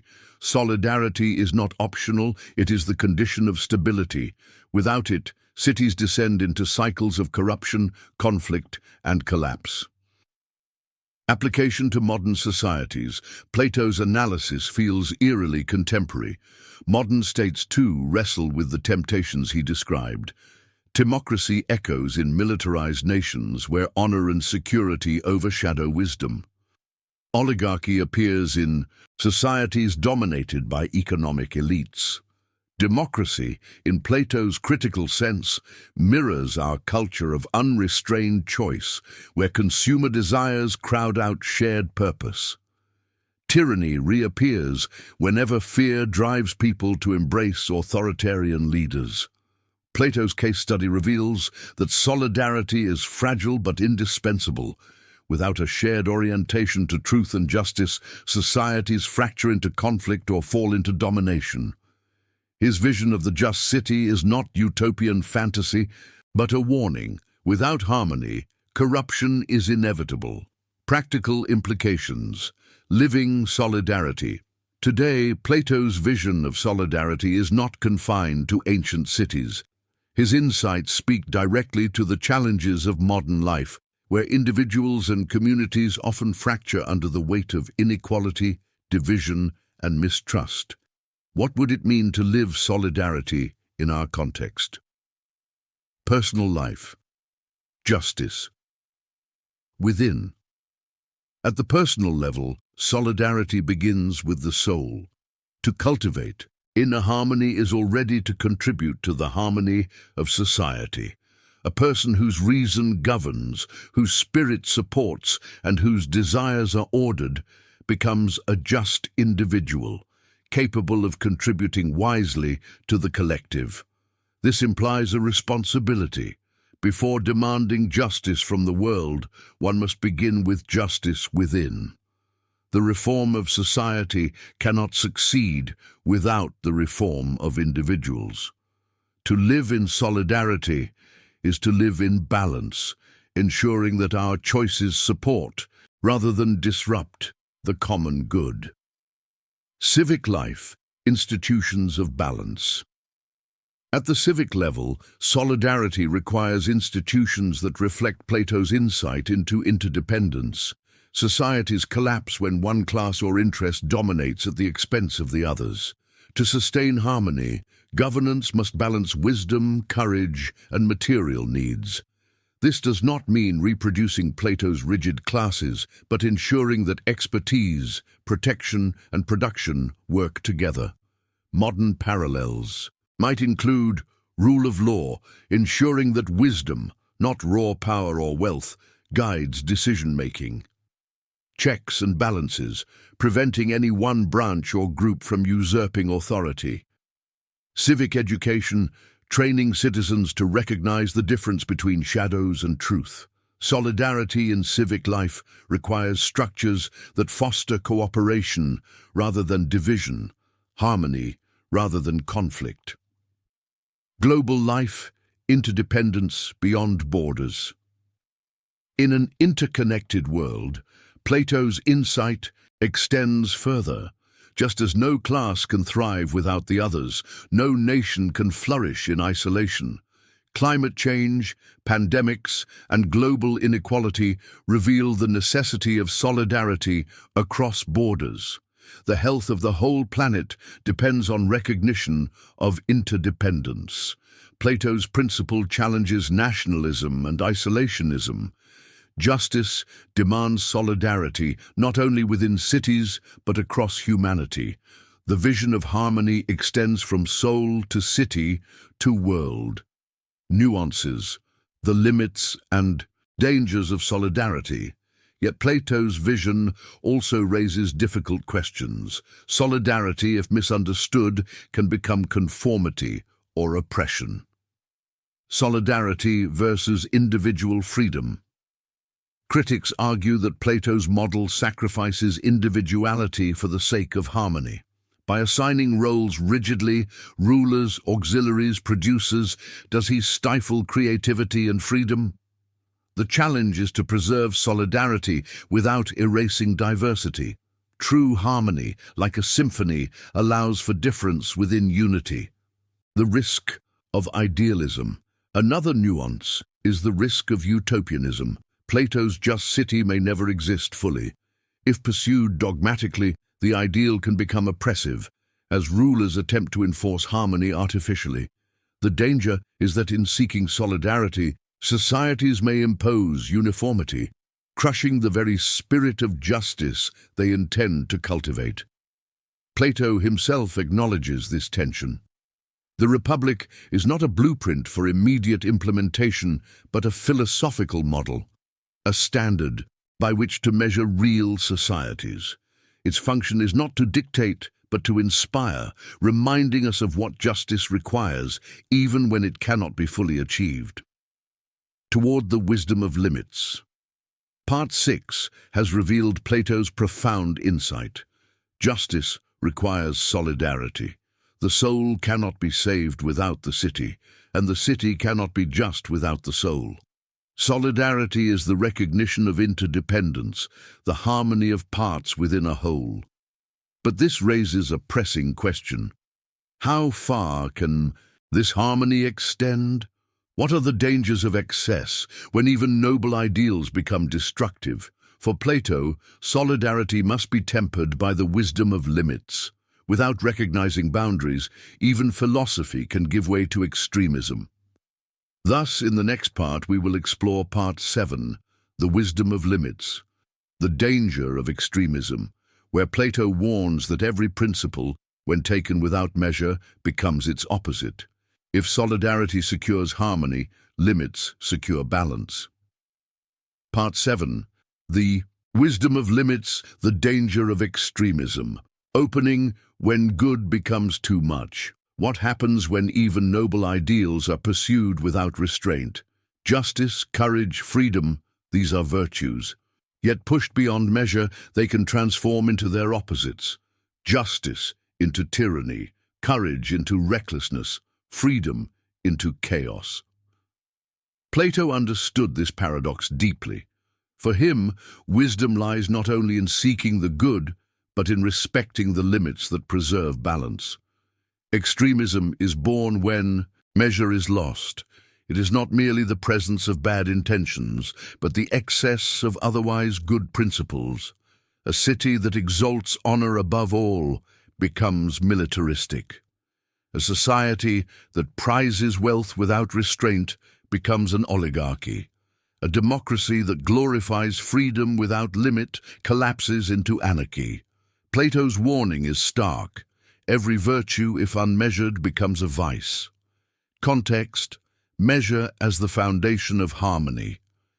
Plato's emphasis on limits stems from his broader philosophy of harmony. In dialogues such as the Philebus, he distinguishes between the unlimited apeiron and the limit, peiros. The unlimited is the realm of excess, pleasures, desires, and unchecked impulses. The limit is what brings order, measure, and proportion. True goodness for Plato is always a mixture of both, vitality constrained by form, energy shaped by measure. This is why mathematics plays such a central role in Plato's thought. Numbers and ratios embody proportion, balance, and harmony. Music, too, is built on measure. Notes only produce beauty when arranged according to mathematical intervals. In the same way, a soul or city achieves beauty when guided by limits. Extremism as disorder. Extremism arises when the principle of limit is forgotten. Consider courage. Without measure, it becomes rashness, leading to self-destruction. Consider desire. Without restraint, it becomes greed, devouring the soul. Consider freedom. Without boundaries, it dissolves into chaos. Plato dramatizes this in his critique of democracy. Freedom, pursued without measure, undermines itself. When every desire claims equal legitimacy, the city loses coherence. Discipline dissolves, authority collapses, and citizens become slaves to their impulses. The final result is tyranny, the complete loss of freedom. This cycle reveals a profound truth. Extremism is not strength, but fragility. By abandoning measure, it destabilizes itself and collapses into its opposite. The wisdom of limits. For Plato, wisdom consists in knowing where to stop. To govern well, rulers must balance courage with prudence, freedom with order, wealth with justice. To live well, individuals must balance desire with reason, ambition with humility, independence with solidarity. This is why the form of the good is the ultimate standard. It is not a single extreme, but the principle of measure itself, the harmony of all virtues. To see the good is to see how everything must be, ordered in proportion. Extremism blinds the soul, wisdom restores sight. Case study: tyranny as the collapse of measure. For Plato, tyranny is the ultimate embodiment of extremism. It begins not in strength but in excess. Too much desire, too much freedom, too much power concentrated in one appetite. The tyrant is not a master of himself, but a slave to passion, dragging the city into his disorder. The tyrannical soul. In the Republic, Plato describes how the tyrant emerges from the democratic citizen who refuses all limits. In democracy, every appetite is given equal value. One day a man pursues wealth, the next pleasure, the next honor, each unchecked by reason. At first, this appears as freedom. But eventually one appetite grows stronger, often lust for power or luxury, and dominates the rest. The man becomes enslaved, no longer free but ruled by compulsion. This tyrannical soul is a living chaos. Desires multiply endlessly, satisfaction is fleeting, and fear becomes constant. The tyrant, far from being the most powerful, is the most miserable, chained to insatiable craving. Extremism reveals its paradox here. In seeking total freedom, the tyrant achieves total slavery. The tyrannical city. What happens in the soul also happens in the city. A democracy that exalts freedom without restraint collapses into disorder. Citizens, rejecting any authority, elevate a leader who promises to restore stability. But this leader becomes a tyrant, seizing power without accountability. The tyrant rules not for the common good, but for personal gratification. Friends are purged, rivals executed, wealth plundered. Fear replaces trust, violence replaces law. The solidarity of the city disintegrates. As in the soul, extremism produces collapse. The pursuit of unmeasured freedom ends in total domination. Other forms of extremism. While tyranny is the most dramatic, Plato shows that all corrupt regimes arise from excess. Timocracy exalts, honor without measure, producing militarism and rigidity. Oligarchy exalts wealth without measure, producing inequality and resentment. Democracy exalts freedom without measure, producing chaos and instability. In each case, the problem is not the value itself, honor, wealth, freedom, but its extremism, its loss of proportion. Justice, by contrast, is measured harmony. Modern parallels. Extremism in our world. Plato's analysis may feel ancient, but its relevance is startling. The dynamics of extremism, born from excess, recur in modern life. Political extremism. Our era is marked by political polarization, where parties or movements elevate single values above all others. Freedom without responsibility, security without rights, equality without excellence, identity without universality. Each value, noble in itself, becomes destructive when pursued without limit. Plato would warn that such extremism destabilizes democracies, making them vulnerable to demagogues. When rhetoric inflames desires without measure, citizens may embrace leaders who promise strength but deliver domination. The danger of tyranny, far from ancient, remains present in every society that forgets the wisdom of limits. Consumer extremism. Another form of extremism lies in consumer culture. The pursuit of pleasure, once a natural part of life, has become an endless cycle of consumption. Advertising glorifies indulgence without restraint, teaching us to equate identity with purchase and freedom with limitless choice. Plato's critique of appetite speaks directly here. Without measure, desire becomes bottomless, enslaving rather than liberating. The result is not fulfillment, but restlessness, not harmony, but addiction. Consumer extremism chains us more tightly to the cave, where shadows of goods replace the substance of the good. Ideological extremism. Extremism also appears in ideology. Whether political, religious, or cultural, ideologies often exalt one principle above all others, reducing complex realities to single truths. Justice is redefined as equality alone, or freedom alone, or tradition alone. Opponents are demonized, nuance is discarded, dialogue collapses. Plato's dialectic offers an antidote, the search for balance, the recognition that truth requires proportion, the refusal to absolutize partial goods.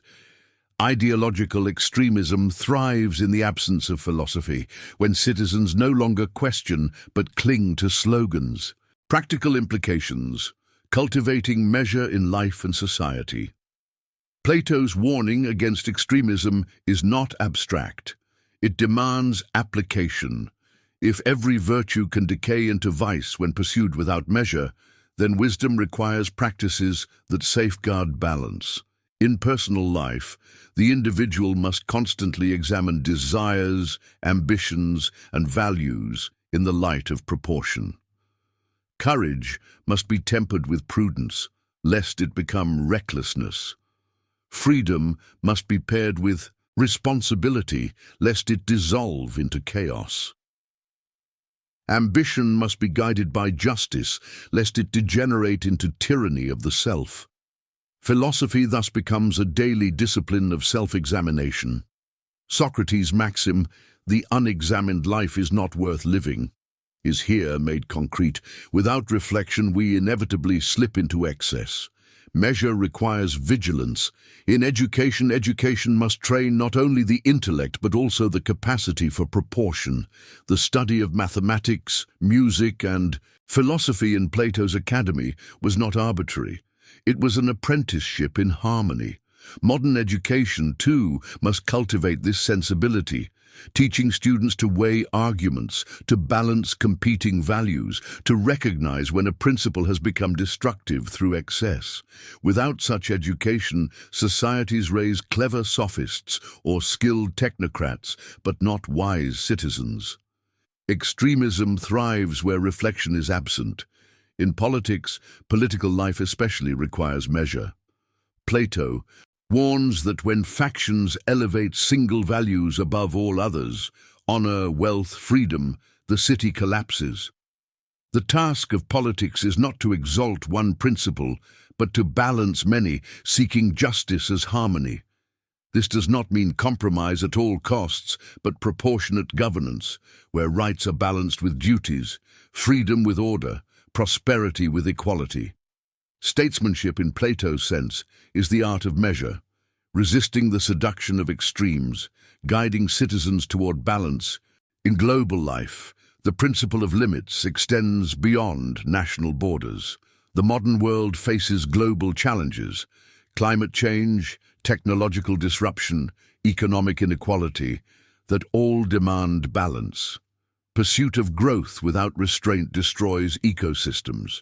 Pursuit of security without justice destabilizes nations.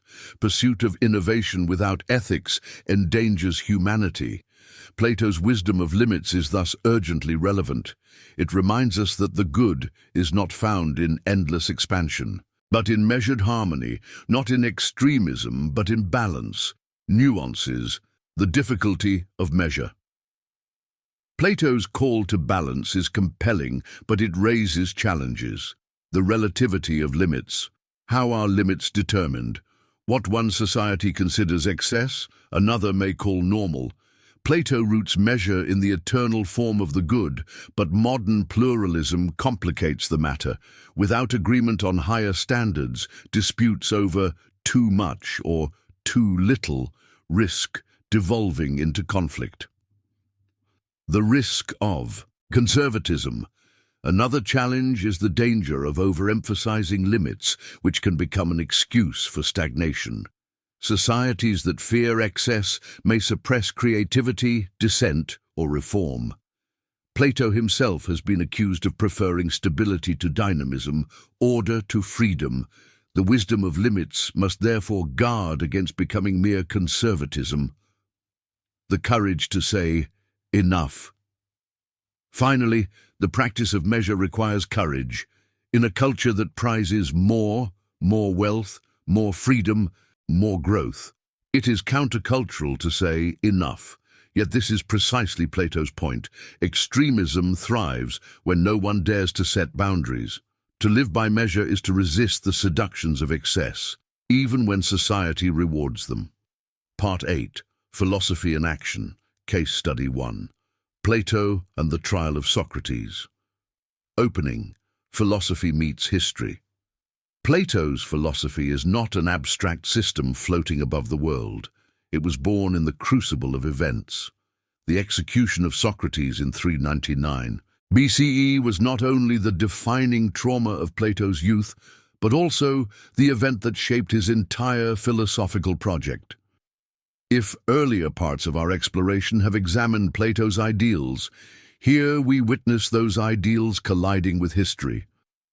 The trial and death of Socrates serve as a perfect case study of philosophy in action, the conflict between opinion and truth, between solidarity and corruption, between the wisdom of limits and the extremism of democratic excess. In this event, the tensions of Plato's system are dramatized in flesh and blood. Context: Athens in crisis. The Athens of Plato's youth was a city in turmoil. The Peloponnesian War had ended in defeat to Sparta, leaving Athens humiliated and destabilized. A brief tyranny by the 30 had brought bloodshed, and the restored democracy, anxious and suspicious, sought scapegoats. In this climate, Socrates stood out.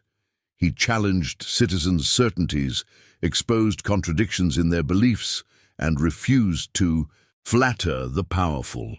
He questioned traditional gods, encouraged critical thinking among the youth, and lived in a way that made the comfortable uneasy. For a fragile democracy desperate for stability, he appeared dangerous. Thus, Socrates was brought to trial on charges of impiety and corrupting the youth. Behind these charges, however, lay deeper anxieties: the fear of philosophy itself, the resentment of a city unable to face its own shadows. The trial as a clash of worlds. Plato portrays the trial in the Apology. Here, Socrates confronts the court of Athens not with rhetoric, but with truth. He refuses to beg for mercy, refuses to flatter the jury, refuses to betray his mission. He declares that he is a gadfly sent by the gods to sting the city into awareness. His only loyalty is to truth, not opinion, and he will continue questioning until death. This moment epitomizes the clash between two worlds. The world of opinion, doxa, the jury swayed by rumors, fear and resentment. The world of truth, episteme, Socrates' unshakable commitment to reason and virtue. The trial thus dramatizes Plato's fundamental problem. When society cannot distinguish truth from opinion, it condemns the philosopher and enthrones ignorance. Solidarity betrayed. The trial also reveals the collapse of solidarity. The city, instead of protecting its wisest citizen, turned against him. The interdependence Plato envisioned, the harmony of rulers, guardians, and producers, was absent. Appetite and fear overruled reason, and the result was injustice. Athens' failure to uphold solidarity led to self-destruction. By silencing Socrates, the city silenced its conscience. For Plato, this betrayal confirmed the fragility of democracy and the need for philosopher kings, leaders shaped by philosophy, not by the whims of opinion. Toward philosophy in action. In Part 7, we have seen that the wisdom of limits is essential to justice. Extremism destroys. Both soul and city. Only measure preserves harmony. But how do these principles apply beyond theory? Can Plato's vision illuminate concrete examples, works of art, events of history, lives of individuals? To test philosophy against life, we now turn to Part 8, Philosophy in Action, Case Study 1, Analyzing a Work of Art or Event. Here we will see how Plato's insights play out when applied to culture, offering not only abstract principles but lived illustrations of harmony, excess, and the struggle for justice. Philosophy confronts the city. The trial of Socrates is more than a legal proceeding. It is the symbolic confrontation of philosophy with society. On one side stands Socrates, embodying the examined life, committed to truth regardless of cost. On the other side stands the Athenian democracy, swayed by rhetoric, opinion, and fear. Plato, watching his teacher condemned, saw in this clash the central danger of human existence. A society without philosophy destroys itself. If Athens, the cradle of democracy and culture, could execute its wisest man, what hope was there for truth in politics? The limits of democracy. For Plato, the trial exposed the weaknesses of democracy. Decisions were made not by the wise, but by the many, vulnerable to persuasion and prejudice. The jury condemned Socrates not because he was guilty, but because he was inconvenient. In this, Plato saw the seeds of extremism, freedom without wisdom collapsing into injustice. This did not lead Plato to reject community, but it did convince him that governance required philosophy. Without rulers trained to seek truth, societies would inevitably fall prey to ignorance and corruption. The trial thus became the founding justification for his vision of philosopher kings, the meaning of Socratic integrity. At the same time, Plato saw in Socrates the model of the authentic philosopher. Socrates could have fled Athens, as friends urged. He could have begged for mercy or abandoned his mission. Instead, he chose to remain faithful to philosophy even unto death. This integrity revealed that philosophy is not only an intellectual pursuit, but a way of life. To seek truth is to risk everything for it. The philosopher must be willing to face hostility, misunderstanding, and even execution. In this sense, Socrates' death is not defeat, but triumph. He proved that truth is stronger than fear, that wisdom transcends mortality. The birth of Plato's project. For Plato, the trauma of Socrates' death demanded a response. He could not allow philosophy to perish with his teacher. His dialogues became the continuation of Socrates' mission, preserving the voice of questioning and expanding it into a systematic vision of truth. More importantly, the trial convinced Plato that philosophy needed protection. If left exposed to the whims of public opinion, it would always be vulnerable. Hence the Republic, a city structured to protect truth, where philosophers could ascend to the vision of the good and guide society wisely. In this way, the trial of Socrates was not the end, but the beginning. It turned Plato from grief into action, from witness into creator. The death of the master gave birth to the philosophy of the disciple. Modern implications. The trials echo in our world. The execution of Socrates is not an event confined to ancient Athens. Its meaning reverberates across history, warning every age about the dangers of silencing truth and the fragility of justice without philosophy, free speech, and the fear of questioning. At its core, the trial dramatizes the tension between free inquiry and social conformity. Socrates was condemned not for violence or treason, but for asking questions that made people uncomfortable. His relentless dialectic exposed ignorance, challenged authority, and disturbed traditions. Modern societies continue to wrestle with this tension. Whistleblowers, journalists, dissidents, and thinkers who challenge prevailing orthodoxies often face hostility.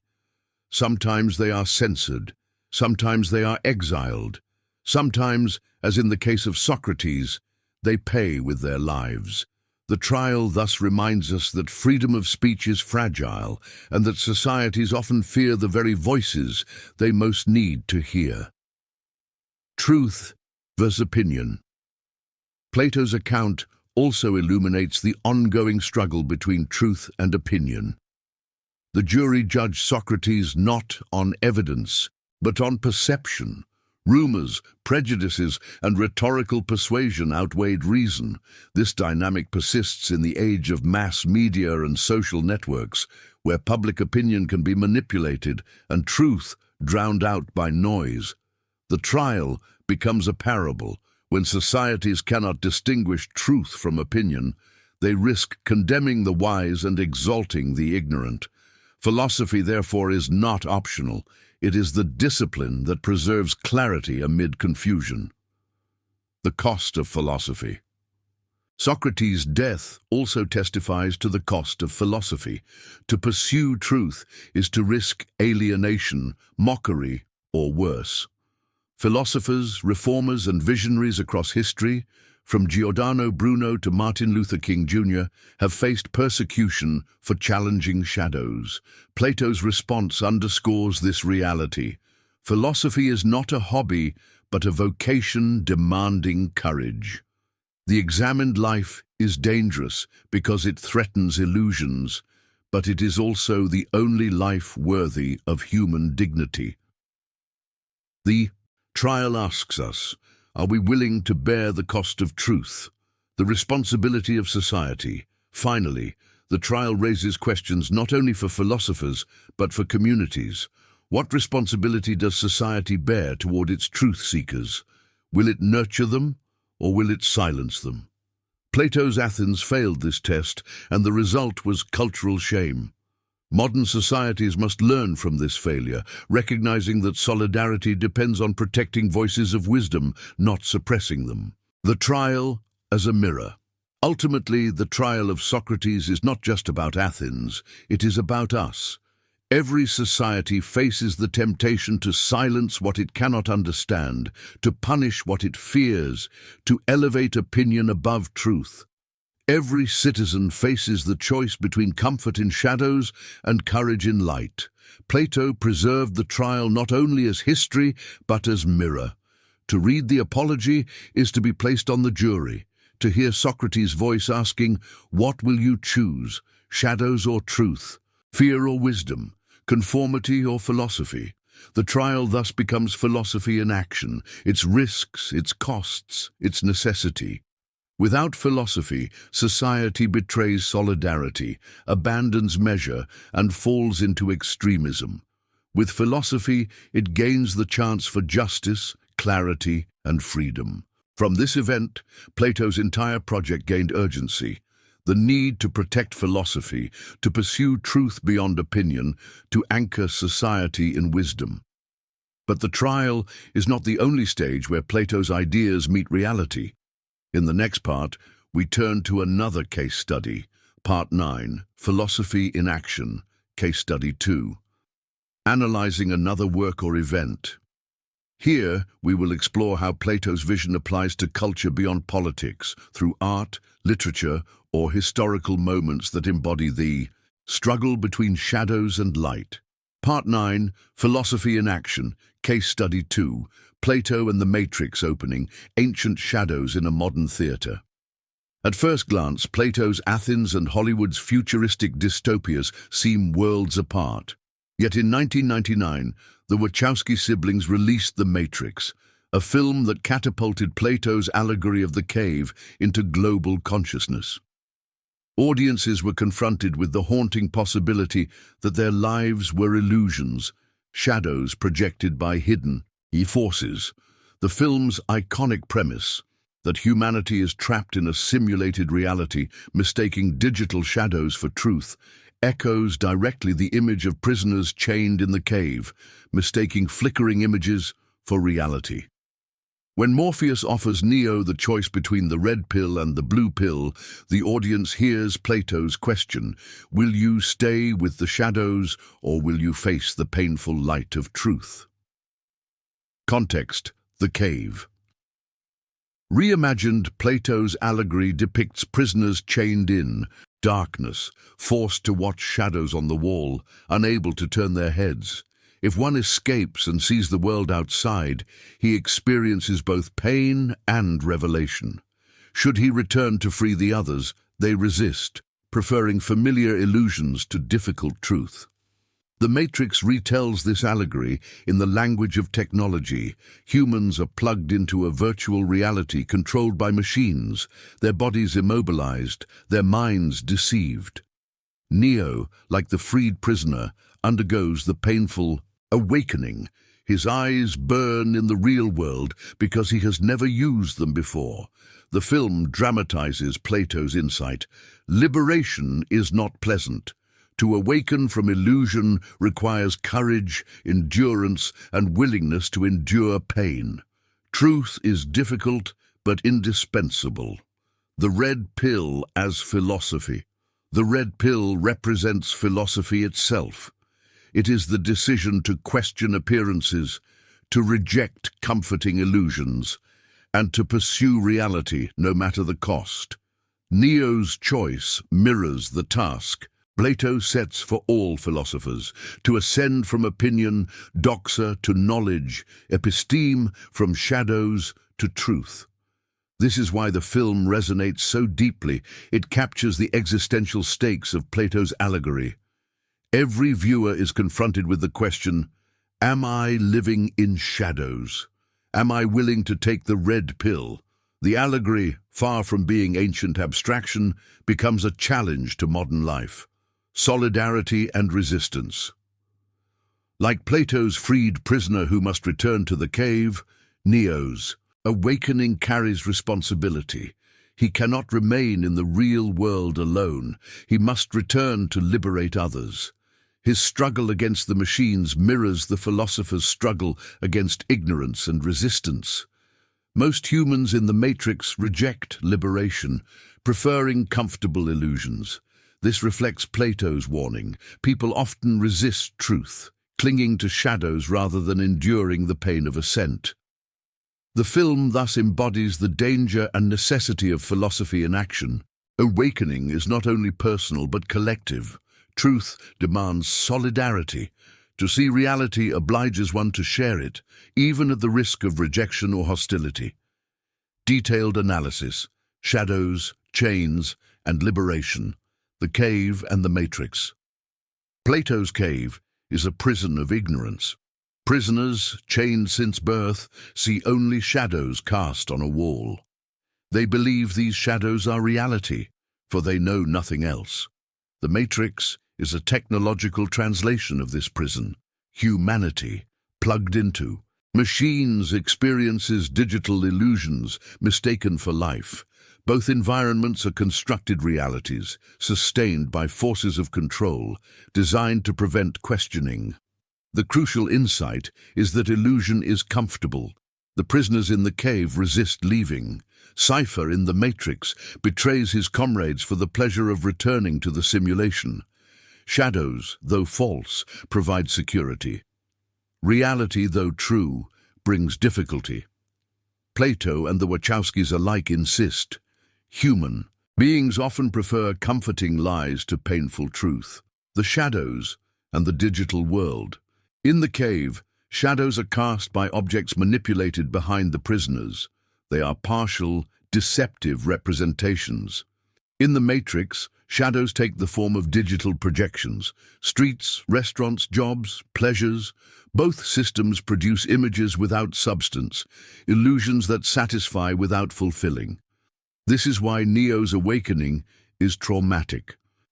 When he sees the real world, a devastated planet, controlled by machines, the contrast is unbearable. Similarly, the freed prisoner in Plato's Allegory is blinded by the sun. Truth overwhelms those habituated to shadows. The chains and human conditioning. The chains in the cave represent the limits of perception and habit. Prisoners are not only physically restrained, but mentally conditioned. They cannot imagine reality beyond the wall. In the Matrix, chains take the form of code wired into the nervous system, but they also symbolize cultural conditioning. People accept the simulation because it is familiar, because it offers structure and meaning, even if false. For Plato, the greatest chains are not external, but internal. The beliefs, desires, and assumptions that bind the soul. To be liberated requires not only external release, but inner transformation. The freed prisoner and Neo. In both stories, one figure undergoes the painful journey from illusion to truth. The freed prisoner ascends from darkness to sunlight, gradually perceiving reality. Neo, awakened from the Matrix, struggles to adjust to the real world, his muscles atrophied, his eyes unused. Both figures embody the philosopher's journey. Awakening is not instant but gradual, requiring endurance and courage. First come confusion and pain, then recognition, then clarity. The philosopher, like Neo, must be trained to see the sun and the real world. In Plato's Allegory, the ultimate vision is the sun, symbolizing the form of the Good, the source of truth and being. In the Matrix, the parallel is more complex. The real world itself is bleak, yet it contains freedom. The closest equivalent to the sun is Neo's final awakening to his own potential, the recognition of truth beyond illusion, the power to reshape reality once he perceives it correctly. The parallel suggests that truth is not comforting, but empowering. The good may not provide pleasure, but it grants liberation and purpose. The return and the philosopher's duty. Perhaps the most crucial element is the duty to return. In Plato's Allegory, the freed prisoner must go back into the cave to liberate others, yet the prisoners resist. They mock and even threaten to kill him. In the Matrix, Neo faces the same hostility. Most humans prefer the simulation. Cypher's betrayal proves that liberation is not welcomed by all. Here lies the central drama of philosophy. Those who see truth must risk rejection to help others. Philosophy is not a solitary escape, but a responsibility of solidarity. Neo's mission to awaken humanity is precisely the philosopher's task, as Plato envisioned it. Practical implications, truth, illusion, and freedom today. The digital cave, the genius of the Matrix, is that it makes Plato's allegory newly urgent. In the 21st century, we too inhabit a kind of cave, a world mediated by screens, algorithms, and curated images.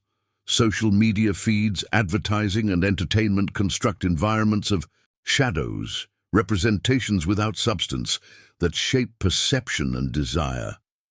Like the prisoners in Plato's cave, we risk mistaking shadows for reality. Online personas substitute for real relationships, consumption substitutes for meaning, distraction substitutes for wisdom. The Matrix is not science fiction but metaphor, a digital cave where truth becomes harder to discern. Comfort versus liberation. The film highlights Plato's insight that people often prefer illusion. Cypher's betrayal captures the temptation. Ignorance is bliss. Similarly, in our time, comfort often outweighs truth. It is easier to scroll than to question, easier to consume than to reflect, easier to live in shadows than to endure the painful work of awakening. Philosophy insists otherwise. Freedom is not found in indulgence, but in knowledge. Plato teaches that liberation requires courage to endure discomfort, whether it be in questioning beliefs, resisting propaganda, or confronting personal illusions. The responsibility of awakening. Plato stresses that those who see truth bear responsibility for others. Neo's mission is not to escape the Matrix alone, but to free humanity. Likewise, the philosopher who perceives reality must return to the cave, risking rejection to guide others. This principle challenges us. Awakening is not private. Knowledge obliges solidarity. In a digital age where truth is often personalized, fragmented, and relative, Plato reminds us that philosophy demands public responsibility. To know the good is to be called to share it, the threat of new tyrannies. Plato's warning about extremism also resonates here. Just as democracy in his time risked collapsing into tyranny, so too our world risks surrendering freedom to new forms of control. In the Matrix, machines enslave humanity by giving them comforting illusions. In our reality, corporations, governments, and algorithms may play similar roles, shaping perception for profit or power. The danger is not brute force, but subtle manipulation. Chains today are not iron, but psychological, economic, and cultural. Liberation requires vigilance, philosophy, and the courage to resist manipulation. Self-betrayal. But the human longing for comfort cannot be dismissed lightly. Liberation is not only enlightening, but destabilizing, requiring resilience. Philosophy must therefore be compassionate, guiding others patiently rather than condemning them. Is reality itself enough? The real world in the Matrix is bleak, a ruined planet under machine domination. Similarly, Plato admits that philosophy does not guarantee happiness in the ordinary sense. The truth may be harsh, but it is still preferable to illusion. The question remains pressing: is knowledge always worth the pain? Plato's answer is unwavering: yes. The dignity of truth outweighs the comfort of shadows. Is not entertainment, but survival. Without it, humanity remains enslaved. Having seen philosophy in action in the death of Socrates and in the retelling of the cave, we are now ready to move from theory and example to daily life.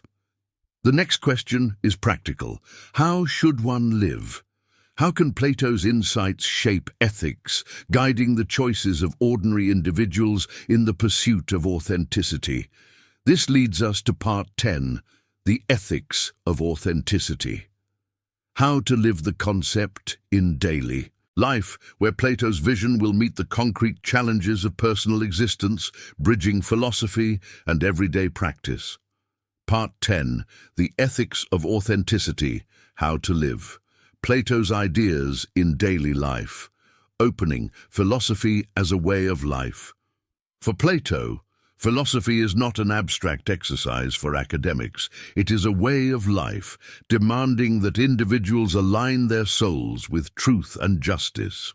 To live authentically means to live in accordance with the order of reality, not with shadows or illusions. It is the art of harmonizing the inner self with the good, just as the just city harmonizes its classes. Modern readers often interpret authenticity as self-expression, being true to one's desires or unique identity. For Plato, authenticity runs deeper. It is not about obeying whatever impulse one feels, but about discovering the true self, which is reason-oriented, justice-seeking, and connected to the eternal. Authenticity is not simply being oneself, but becoming what one truly is, a soul oriented toward truth. Context: authenticity and the examined life. Plato inherits this concern from Socrates, who declared that the unexamined life is not worth living. Authenticity requires examination, the willingness to test desires and beliefs against reason and reality. To live unreflectively is to dwell in the cave, mistaking shadows for truth. The examined life, by contrast, seeks harmony. Just as the tripartite soul must be ordered with reason in command, so too must the individual continually scrutinize choices to ensure they serve the good, rather than appetite or ambition. Authenticity is the discipline of alignment, keeping the inner order intact amid the temptations of excess. Defining Plato's authentic life. An authentic life, in Plato's sense, involves three key commitments. 1. Pursuit of truth. Authentic individuals reject illusions and seek knowledge of the good. This pursuit may be difficult, but it grants clarity and freedom. 2. Harmony of the soul. Authenticity requires balance between reason, spirit, and appetite, with reason guiding and spirit supporting. Disorder within the soul is the essence of inauthenticity. 3. Justice in action. Authentic life manifests in deeds. One cannot claim authenticity while perpetuating injustice. The inner order of the soul must extend outward into just conduct toward others. Thus, authenticity is both inward and outward, the cultivation of a just soul and the enactment of justice in society. To live otherwise is to betray one's true nature, remaining enslaved to shadows. Cultivating authenticity. Plato's path to the true self. 1. The role of reason, guiding the soul.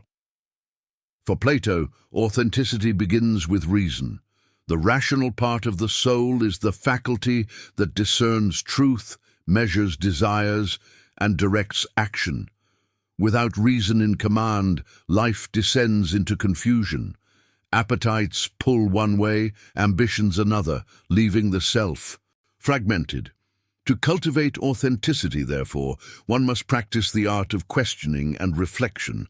This is why dialectic, dialogue driven by reason, stands at the heart of Plato's method. By asking, testing, and examining, the individual clears away illusions and allows truth to guide. Living authentically means refusing to live unexamined. Every choice, every desire must be brought before reason's tribunal. Does this serve the good, or does it enslave me to shadows? 2. Education, the ascent from shadows. Plato saw education as the structured path from ignorance to authenticity. In the Republic, he describes the philosopher's ascent from the cave, first perceiving shadows, then objects, then mathematical forms, and finally, the vision of the good. Authenticity requires this lifelong ascent. It is not achieved in a single moment of awakening, but in gradual discipline. Education trains the soul to desire rightly, to see beyond appearances, and to orient life toward truth. For Plato, the liberal arts, mathematics, music, philosophy, are not luxuries but instruments of liberation. To live authentically, one must cultivate intellectual and moral education, resisting the seductions of ignorance. Authenticity is thus a pedagogical journey, a process of formation that reshapes the self. 3. Daily practice, the embodied, examined life. Plato does not leave authenticity in the realm of theory. It must be lived in daily practice. This involves moderation, resisting excess in appetite and emotion. Courage, facing difficulties in pursuit of truth rather than fleeing into comfort. Justice, acting with fairness toward others, aligning conduct with the harmony of the soul. In this sense, authenticity is not only contemplative but practical. It shows itself in choices, how one speaks, treats others, uses time, and responds to challenges. Philosophy becomes a daily discipline, shaping habits into harmony. 4. The role of community, authenticity, and solidarity. Plato emphasizes that authenticity cannot be solitary. Just as the city requires solidarity, so the individual requires community. Dialogue with others, accountability to friends, and participation in civic life all sustain authenticity. The isolated soul risks distortion. The communal soul finds balance. Authenticity, then, is not selfish self-expression, but participation in truth with others. To live authentically is to contribute to justice in the city, ensuring that one's personal harmony supports collective harmony. Practical case studies. Living Plato's authenticity. Today, work and ambition. Consider the modern workplace. Many pursue careers driven by appetite for wealth or spirit for honor, recognition. These desires are not inherently bad, but when they dominate without reason, they fragment the soul. The result is burnout, envy, or corruption. Plato's vision of authenticity would reframe ambition.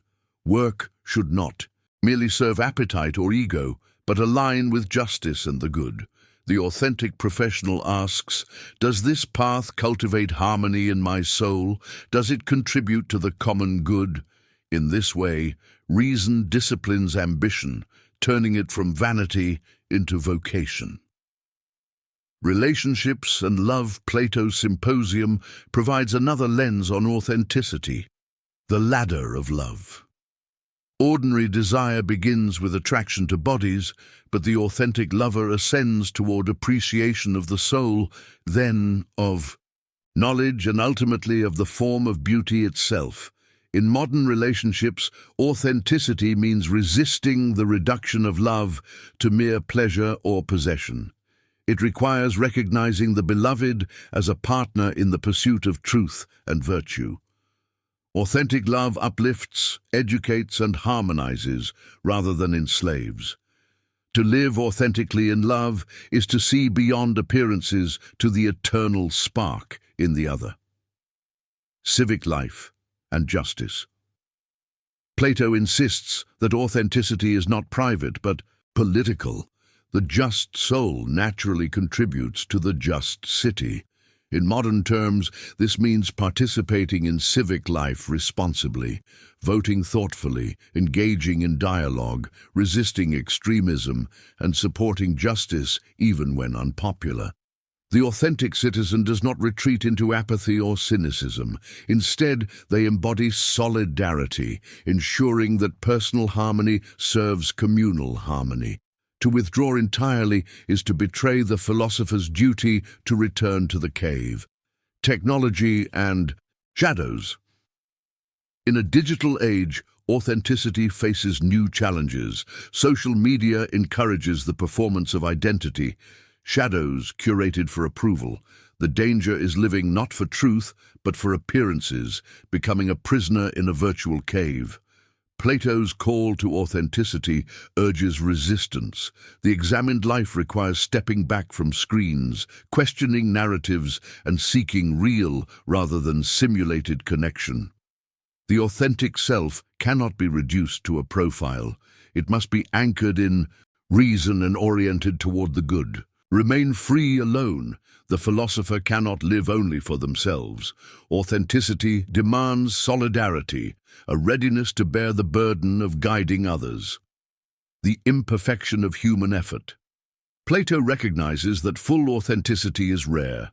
Most souls are only partially harmonized, partially free, yet even striving matters. The ascent toward truth, even if incomplete, is more authentic than complacency in shadows. Authenticity is a lifelong practice, not a final possession. Toward the creative dimension of authenticity, Part 10 has shown that authenticity, for Plato, means living in harmony with truth, reason, and justice. It is cultivated through education, daily discipline, and solidarity. It manifests in work, love, civic life, and even in how we navigate technology. Yet authenticity is not only about restraint and harmony, it also opens into creation. For Plato, the soul aligned with the good does not merely exist rightly, but generates beauty, meaning, and value. Authenticity becomes creativity, the capacity to reflect eternal forms in art, thought, and life. This leads us to Part 11, Creating Value. Art as the application of philosophy, where we will explore how Plato understood the relationship between authenticity, beauty, and artistic creation, and how this dimension shapes both culture and the soul. Part 11. Creating Value. Art as the application of philosophy. Opening from authenticity to creation. Up to now, we have seen Plato's vision of authenticity as alignment of the soul with truth and justice. But once the soul is harmonized, what follows? For Plato, the authentic individual does not merely live rightly, they also create value, reflecting eternal forms into the world. The philosopher's task is not only contemplation, but participation in creation to bring truth, beauty, and goodness into human life. Art, therefore, becomes a central test case. Few topics reveal Plato's complexity more than his treatment of poetry, music, and artistic production. On the one hand, he warns against art as deception, capable of corrupting the soul. On the other, he recognizes beauty as a pathway to the good, inspiring love, education, and transcendence. To explore Plato's philosophy in action, we must grapple with this ambivalence. How can art mislead, and how can it elevate? Context. Plato's critique of poetry. In the Republic, Plato famously argues for the censorship of poets. He claims that much of Greek poetry, especially Homer, portrays the gods as immoral, heroes as reckless, and emotions as uncontrolled. Such depictions, Plato warns, shape the soul of citizens, especially the young. If art teaches falsehood, it corrupts. If it glorifies vice, it erodes virtue. Moreover, art is imitation, mimesis. A painting of a bed, for instance, is a copy of a bed, which is itself a copy of the eternal form of bedness. Thus, art is thrice removed from truth. It seduces by appearance, but offers no knowledge. For Plato, this makes art dangerous. It appeals to emotion rather than reason, to appetite rather than truth. The power and danger of beauty. Yet Plato is not an enemy of beauty. In the Symposium, he presents the ladder of love, where the soul ascends from attraction to a beautiful body, to all beautiful bodies, to beautiful souls, to beautiful laws, and finally, to the form of beauty itself. Here, beauty is not deception, but revelation, a glimpse of eternity shining through the material. Thus, art has a double nature. It can drag the soul down, trapping it in appearances, or it can lift the soul up, awakening desire for the eternal. The key lies in whether art serves appetite or reason, illusion or truth. Creating value through art. For Plato, the authentic use of art is not indulgence in shadows, but participation in truth. Artists who align their work with the good can create value, shaping culture toward harmony and justice. Music that cultivates order in the soul, poetry that inspires virtue, architecture that reflects proportion. These are not mere decorations, but instruments of education. In this way, Plato anticipates the enduring role of art as a force in society. Art can corrupt, yes, but it can also elevate. It becomes philosophy in action, embodied in form and sound, shaping not only thought, but feeling. To live authentically is thus also to create authentically, to reflect eternal order in cultural works. The double-edged nature of mimesis art as imitation. At the center of Plato's concern with art lies mimesis, the act of imitation. A craftsman builds a bed according to the eternal form of bedness. The artist paints or sings of this bed but contributes nothing to its reality. He merely produces an image of an image. This is why Plato calls art thrice removed from the truth.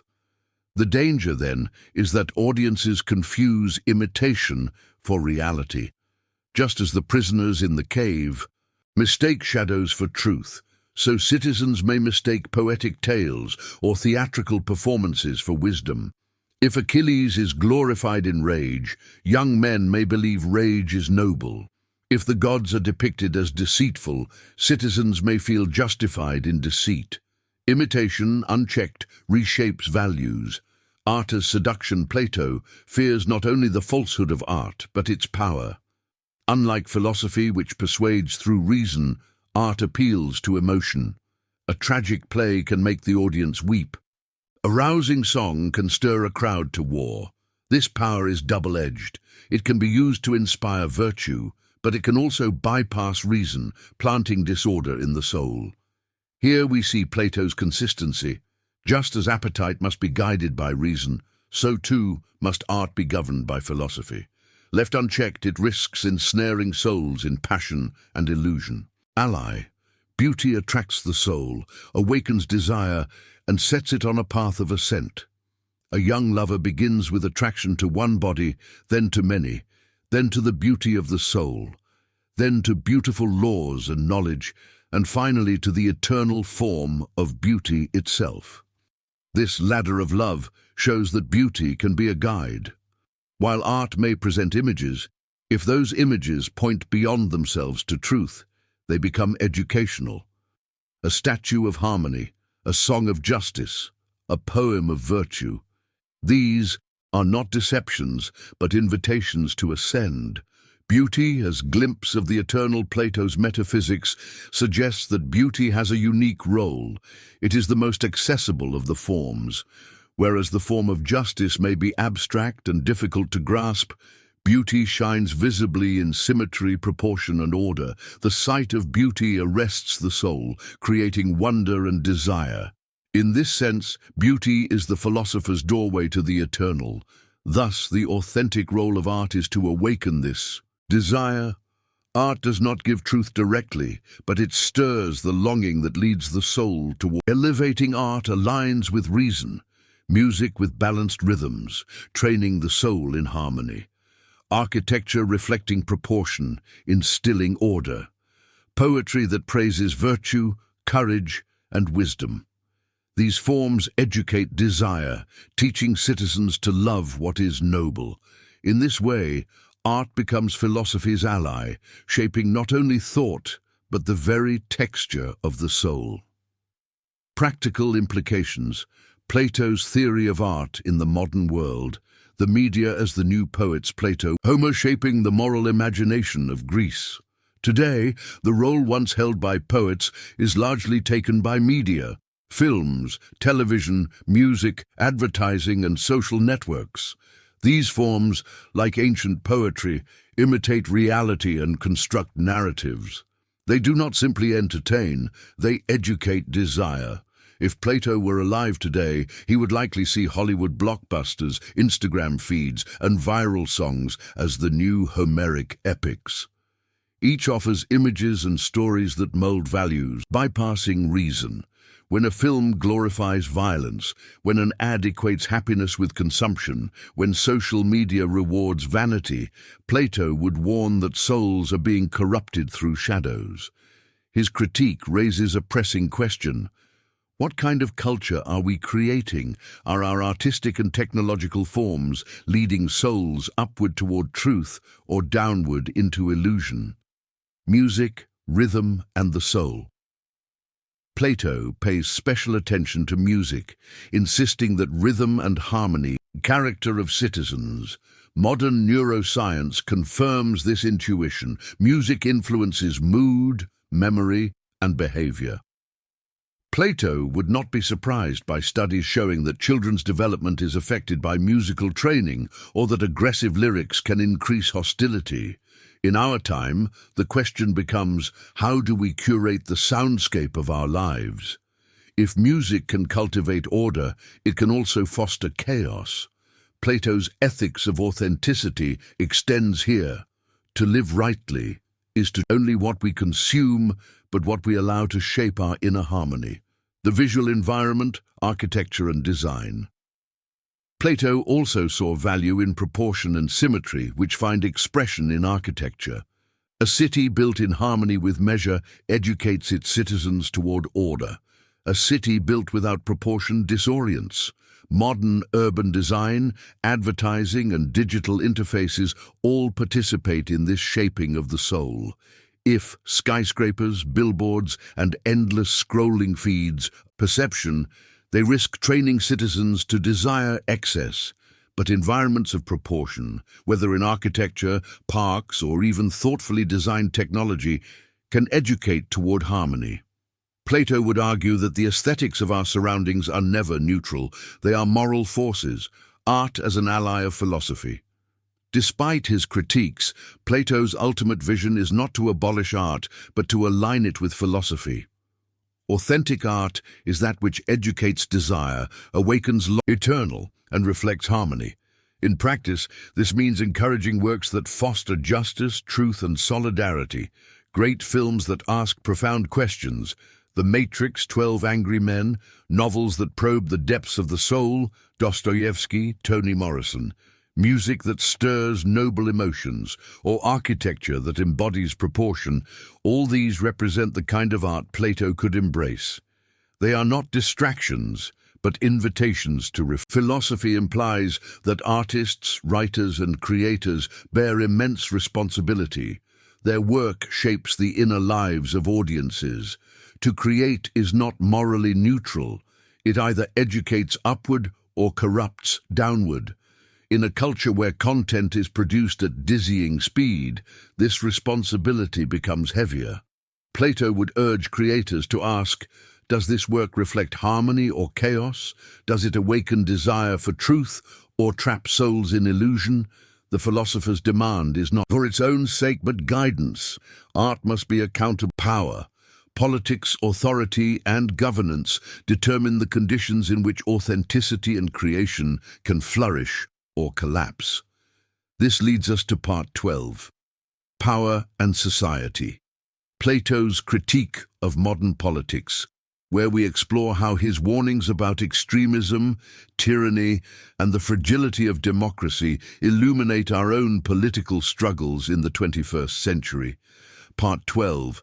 Power and Society. Plato's Critique of Modern Politics. Opening. The Fragility of Democracy. Plato's collapse of Athens' golden age.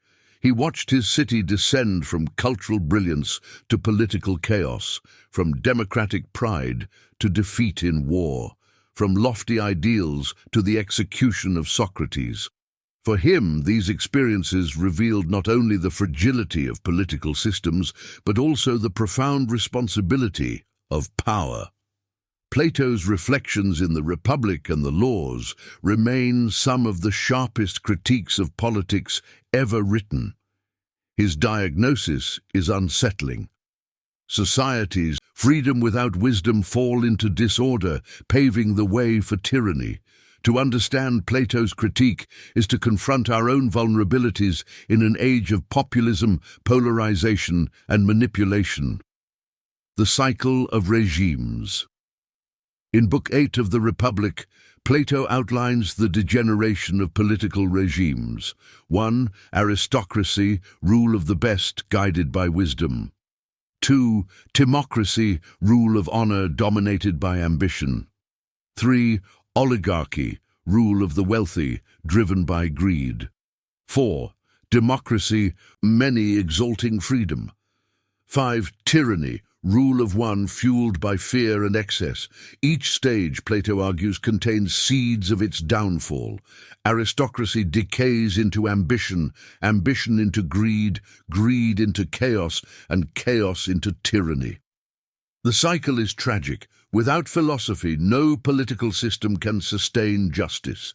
Plato's ambivalence about democracy. Plato is perhaps most controversial in his critique of democracy. He does not celebrate it as modern societies often do. Instead, it is dangerously unstable.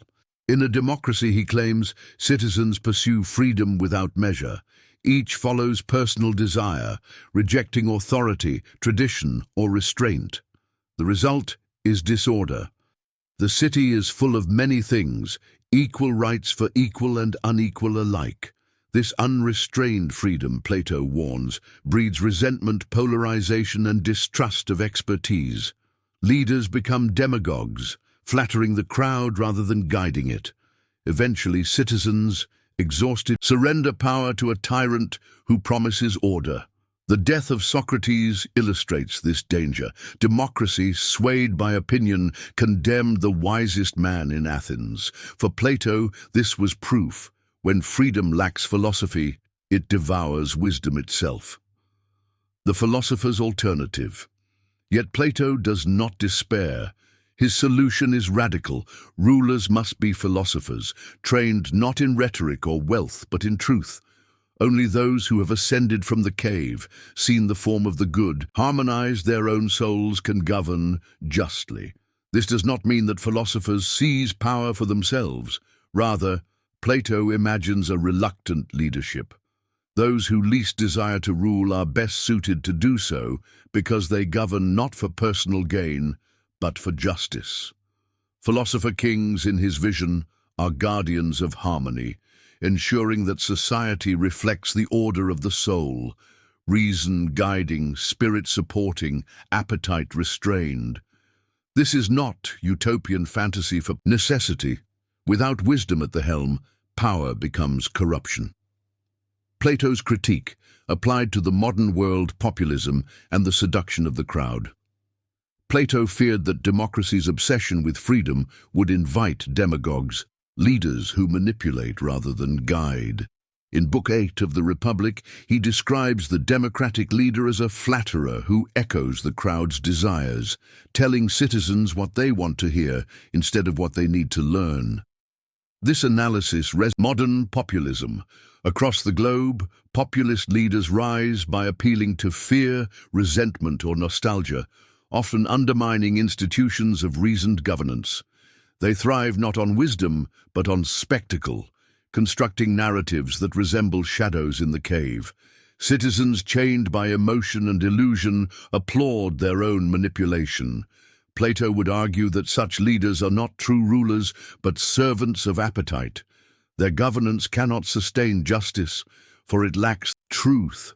Without philosophy, democracy becomes theatre, and politics becomes performance. Inequality and the oligarchic drift. Plato also warned of oligarchy, the rule of the wealthy. He saw how inequality corrupts politics, as the rich seek to preserve their privileges and the poor, excluded from participation, grow restless. The city divides into two, the city of the rich and the city of the poor. This diagnosis speaks directly to our world.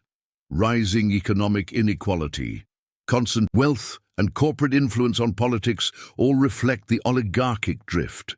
When wealth becomes the measure of value, justice erodes. Citizens feel alienated, institutions lose legitimacy, and society fractures. For Plato, such inequality is not only unjust, but unsustainable. It destabilizes democracy, breeding resentment and paving the way for populist upheaval or tyranny. His lesson is urgent. A society that ignores justice in favor of wealth invites collapse. The authoritarianism. The final stage of Plato's cycle is tyranny. When democracy dissolves into chaos, citizens long for order. A charismatic leader emerges, promising stability, protection, and renewal. At first, he seems a savior. Soon, he consolidates power, silences opposition, and rules by fear. This pattern has repeated across history, from Rome's Caesar to modern dictatorships.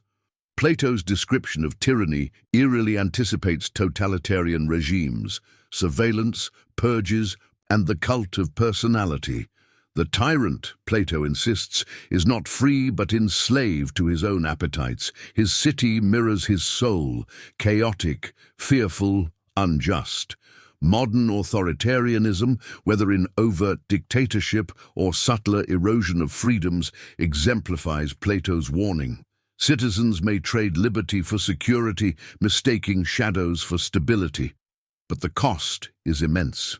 Truth is silenced, justice abandoned, solidarity broken. Plato's challenge to us. What then does Plato do? His critique forces modern societies to confront uncomfortable questions. Do we mistake freedom for wisdom, indulging desires without discipline? Do we allow wealth to dominate politics, creating two cities instead of one? Do we fall for demagogues who flatter us, mistaking spectacle for truth? Do we risk surrendering freedom in the hope of escaping chaos? For Plato, the answer lies not in despair, but in philosophy. Only by cultivating wisdom, educating desire, and truth above opinion can societies resist the cycle of decline. The philosopher's duty, as ever, is to return to the cave, guiding the city toward justice. Practical implications, Plato's political philosophy, today. The role of education for Plato, the health of society, depends on the education of its citizens. Democracy decays when people mistake opinion for knowledge and pleasure for the good. The solution is not censorship for its own sake, but the cultivation of reason. Today, this means fostering critical thinking, civic education, and philosophical literacy. Citizens must learn to question rhetoric, evaluate evidence, and resist manipulation. Without such formation, democracy risks becoming the cave all over again, with citizens chained to shadows projected by media and politicians. Institutions as guardians of the soul. Plato envisioned guardians, philosopher-rulers who embody wisdom and justice. In modern societies, philosopher kings, but institutions can serve as collective guardians.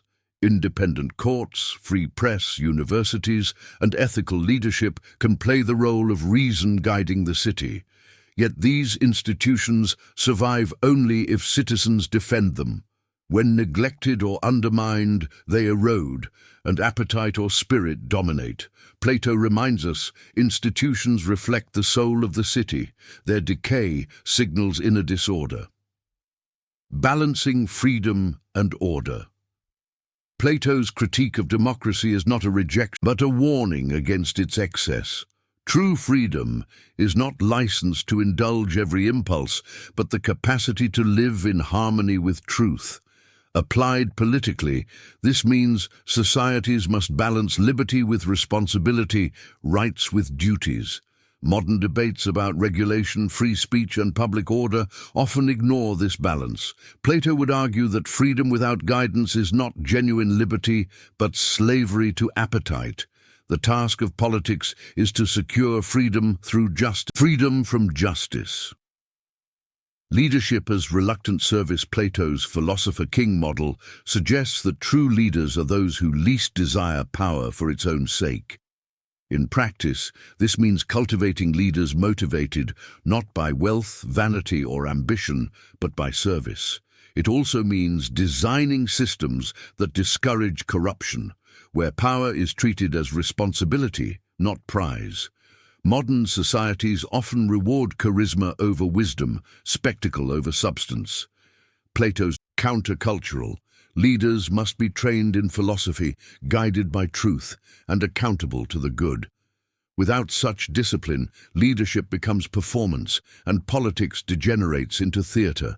Global relevance. Plato's insights resonate across contexts. In polarized democracies, he warns against extremism and demagoguery. In oligarchic systems, he exposes the corrosive effects of inequality.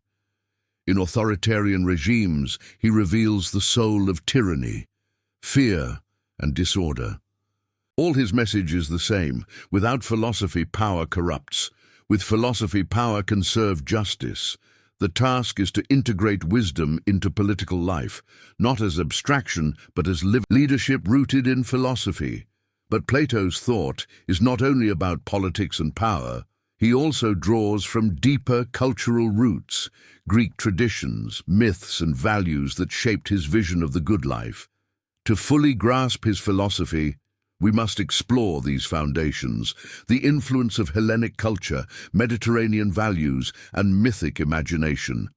This leads us to Part 13, the source of wisdom, the influence of Greek culture and tradition, where we uncover how the Greek heritage informed Plato's philosophy and how those roots still echo in our own search for meaning. Part 13, the source of wisdom, the influence of Greek culture and tradition. Opening. Philosophy in a cultural soil. Philosophy does not grow in isolation. It arises from the soil of culture, nourished by traditions, myths, and collective experiences. Plato's thought, though transcendent in scope, was deeply shaped by the world of ancient Greece. To understand his philosophy, we must appreciate its cultural roots. The legacy of Homeric epic, the civic life of the polis, the religious atmosphere of myth and ritual, and the intellectual ferment of pre-Socratic speculation. Plato did not invent philosophy out of nothing. He inherited a world rich with symbols, values, and debates. His genius was to integrate these influences into a system that transcended them while still bearing their imprint. In this sense, Plato is both a radical innovator and heir to Greek tradition. The Homeric legacy. Homer's Iliad and Odyssey formed the imaginative background of Greek education. Children learned their values, honor, courage, hospitality through these epics. For Plato, Homer was both teacher and rival. He admired the poetic grandeur, but worried about its moral impact. Heroes driven by rage, gods indulging in deceit. These, for Plato, could corrupt the soul. Yet even in critique, Plato remained shaped by Homer. His dialogues, themes, the journey of the soul resembles Odysseus's wanderings. The battle for justice recalls the contests of heroes. The Homeric world, with its nobility and its flaws, provided the canvas against which Plato painted his philosophical vision. The polis and civic life equally formative was the life of the polis, the Greek city-state. Athens, in particular, embodied the experiment of democracy, where citizens debated in the assembly, participated in juries, and celebrated festivals. Civic environment made philosophy a public enterprise, inseparable from questions of justice and governance. Plato's academy, often considered the first university, was itself a reflection of the polis spirit, a community of inquiry dedicated to the common pursuit of truth. His political philosophy, with its vision of the just city, is inseparable from the civic life he witnessed, its achievements, its failures, and above all, the execution of Socrates. Religion, with its pantheon of gods, festivals, and rituals, also shaped Plato's imagination. Though he often criticized the immorality of myth, he did not discard it. Instead, he reinterpreted myth philosophically. The allegory of the cave, the myth of and the charioteer of the soul all show how Plato used mythic narrative to convey philosophical truths. This blending of myth and reason is a hallmark of his thought. It reflects the Greek conviction that poetry, story, and truth are not enemies but companions. Even as Plato rationalized, he retained the power of myth to move the soul. Pre-Socratic influences. The first philosophers before Plato, Greek thinkers known as the pre-Socratics, had already begun the search for truth beyond myth. Each offered insights that became building blocks for Plato's system. Thales of Miletus sought the first principle of all things in water, inaugurating the quest for underlying unity. He proclaimed that all is flux, that fire and change are the essence of reality. His notion of the logos as order within change resonates in Plato's contrast between the world of becoming and the eternal forms. Parmenides declared that change is illusion, that being is one, eternal and unchanging. Plato grappled with this radical vision, blending it with Heraclitean flux in his distinction between the world of appearances and the world of forms. Pythagoras emphasized harmony and the soul's immortality. His influence on Plato is unmistakable, especially in the mathematical structure of the Republic and the emphasis on harmony in the just soul. Plato, then, is heir to a century of intellectual daring. He integrates Heraclitus and Parmenides, tempers myth with mathematics, and gives the scattered insights of the pre-Socratics coherence in the vision expressed in the Delphic maxim, Medon agon, nothing in excess. This ethos of balance pervades Plato's ethics.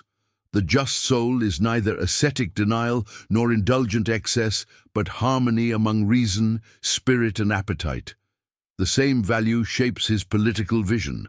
A just city is not dominated by one class, but ordered by balance, rulers guided by wisdom, auxiliaries by courage, producers by moderation. Justice is not one part overwhelming the rest, but each part performed in equilibrium. This Mediterranean ethos also explains Plato's suspicion of extremes, whether in freedom, pleasure, or power. Just as diet and exercise preserve bodily health, moderation preserves the health of soul and city. The virtue of sophrosyne, temperance, is thus central to all mathematical ratios. Sculpture sought symmetry, music reflected numerical harmonies.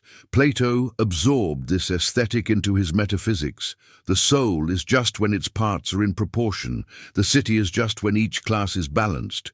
The cosmos itself is a harmonic order. Beauty is not arbitrary, but the visible manifestation of proportion. This value shaped not only Plato's philosophy, but Western civilization. From Renaissance art to modern architecture, the search for reflects a Platonic conviction that wisdom requires testing, questioning, and refinement. Practical implications. Ancient roots in modern life. Myth as a vehicle for truth. Plato's use of myth illustrates a lesson still vital today. Narratives shape imagination. In an age saturated by stories, from films to advertising, Plato reminds us that myths can elevate or corrupt. The myth of the cave, the charioteer, are not literal accounts, but vehicles for truth. Modern philosophy, psychology, and still rely on myth-like frameworks. Think of Jung's archetypes, political slogans, or cinematic sagas. Each channels imagination toward meaning. Plato's insight is that we cannot dispense with stories. We must guide them toward truth. Authentic culture requires myths that illuminate, not deceive. Moderation in the age of excess. The Delphic maxim, "Nothing in excess," has never been more relevant. Modern consumerism thrives on excess, endless scrolling, binge consumption. Plato's vision of moderation is a counterweight. To live authentically is to order desires, to let reason guide choices. Applied socially, moderation means balancing growth with sustainability, freedom with responsibility, innovation with ethical restraint. Plato's Mediterranean ethos offers a model for resisting the extremes that fracture both souls and societies. Proportion as aesthetic and ethical ideal. Plato's aesthetic of proportion echoes in modern architecture, design, digital interfaces. But beyond aesthetics, proportion remains an ethical principle, balance in work-life rhythms, justice in wealth distribution, harmony in ecological relations. Our age often celebrates scale without balance, monopolies, megacities, mass production. Plato reminds us that greatness without proportion is distortion. True beauty and justice alike require harmony of parts, dialogue as method of truth. In polarized societies, dialogue is endangered. Plato's method challenges us. Truth is not possession, but pursuit, discovered through questioning. Dialogue demands humility, patience, and the willingness to be refuted. Applied today, this means fostering spaces for genuine exchange. Classrooms, communities, digital forums where disagreement is not war but collaboration. Without dialogue, politics becomes shouting. With dialogue, even disagreement educates. Plato's method is not relic, but cultural streams, myth, moderation, proportion, dialogue are not mere background, but the living roots of Plato's philosophy. They remind us that wisdom arises not in isolation, but in a cultural ecosystem. To recover these roots today is to recover tools for authenticity. Myths shape imagination toward truth. Moderation, preserve balance amid excess. Proportion, ensure harmony in design and justice alike. Dialogue, keep philosophy alive through exchange. Ancient virtues, they are modern society, his suspicion of democracy, his ambivalence toward art, all raise difficult questions. To complete our exploration, we must now face Plato's darker side, the limitations, dangers, and pessimistic strands in his thought. This brings us to part 14, The Shadows of Philosophy, exploring Plato's darker vision, where we confront the more unsettling dimensions of his legacy. Part 14, The Shadows of Philosophy, exploring Plato's darker vision. Opening, every light cast. Plato's philosophy shines with the promise of truth, justice, and authenticity. His vision of the forms, his call for harmony of soul and city, his exaltation of the good, all radiate an almost divine light. Yet every light casts shadows. The same system that inspires also unsettles. The same philosopher who elevates reason also imposes severe restrictions. To understand Plato fully, we must confront these shadows. His philosophy is not only a source of wisdom, but also of tension, a lure of certainty, the temptation of elitism, the suspicion of freedom. By exploring these darker dimensions, we gain not only a more honest picture of Plato, but also a sharper sense of philosophy. Order raises troubling questions. Where is individual freedom? Can human beings, with their complexity and aspirations, be reduced to rigid classes? Plato's city resembles a utopia that verges on dystopia, harmonious in theory, oppressive in practice. Modern critics often see in this a foreshadowing of totalitarianism. The noble lie, state-controlled art, and the exclusion of most from philosophy suggest a politics that sacrifices individuality for order. Plato's pursuit risks suffocating to justify domination. Plato's suspicion of the many fuels charges of elitism, a shadow that still haunts debates about technocracy and impulse has echoed in authoritarian regimes that silence artists in the name of harmony. Plato's attempt to guide desire through controlled culture risks reducing art to propaganda. The tension between truth and freedom remains unresolved. Can souls be educated without pleasures as distractions? While this inspires a noble longing for transcendence, it can also foster alienation from the body, nature, and the everyday. This dualism has influenced traditions that denigrate the physical, privileging the abstract over the concrete, the eternal over the temporal. The risk is a philosophy detached from life, disdainful of the very world it seeks to guide. Modern critiques of Plato's shadows, utopia or dystopia. Philosophers and political long debated whether Plato's Republic is an ideal to aspire to or a warning against utopian rigidity. Thinkers like Karl Popper, in The Open Society and Its Enemies, accused Plato of laying the groundwork for authoritarianism. Popper argued that Plato's rigid class structure and censorship resemble the closed, hierarchical societies of totalitarian regimes. In this critique, Plato's harmony becomes stagnation. By suppressing individuality for the sake of collective order, risks suffocating innovation, creativity and freedom, the very qualities that make a society resilient. Instead of liberating citizens from the cave, it threatens to build a more polished cave, adorned with rational order, but still a prison. Elitism and the problem of authority. The idea of philosopher kings has inspired both admiration and suspicion. On one hand, the notion that rulers should be wise rather than wealthy or charismatic seems noble. On the other, it raises questions about elitism. Who decides who the true philosophers are? History shows that claims to superior wisdom can easily become masks for domination. From religious hierarchies to modern technocracies, appeals to higher knowledge have justified exclusion of the many. Plato's distrust of democracy, though born from the trauma of Socrates' death, risks perpetuating cycles of paternalism where rulers treat citizens as incapable of self-rule. Censorship and the fate of art. Suspicion of poetry has also drawn sharp critique. Art, many argue, does not merely imitate but interprets, critiques, and expands reality. By seeking to control it, Plato reduces art to moral propaganda. Modern defenders of artistic freedom point to the dangers of Plato's approach. Censorship, however well-intentioned, often suppresses voices of dissent and innovation. Totalitarian states have echoed Plato's impulse, controlling culture to enforce ideology. Yet art's may lie precisely in its ability to challenge, disrupt, and provoke reflection.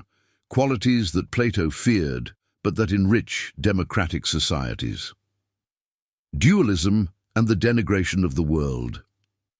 Plato's distrust of the body has shaped much of Western philosophy, often criticized for alienating us from nature and embodiment.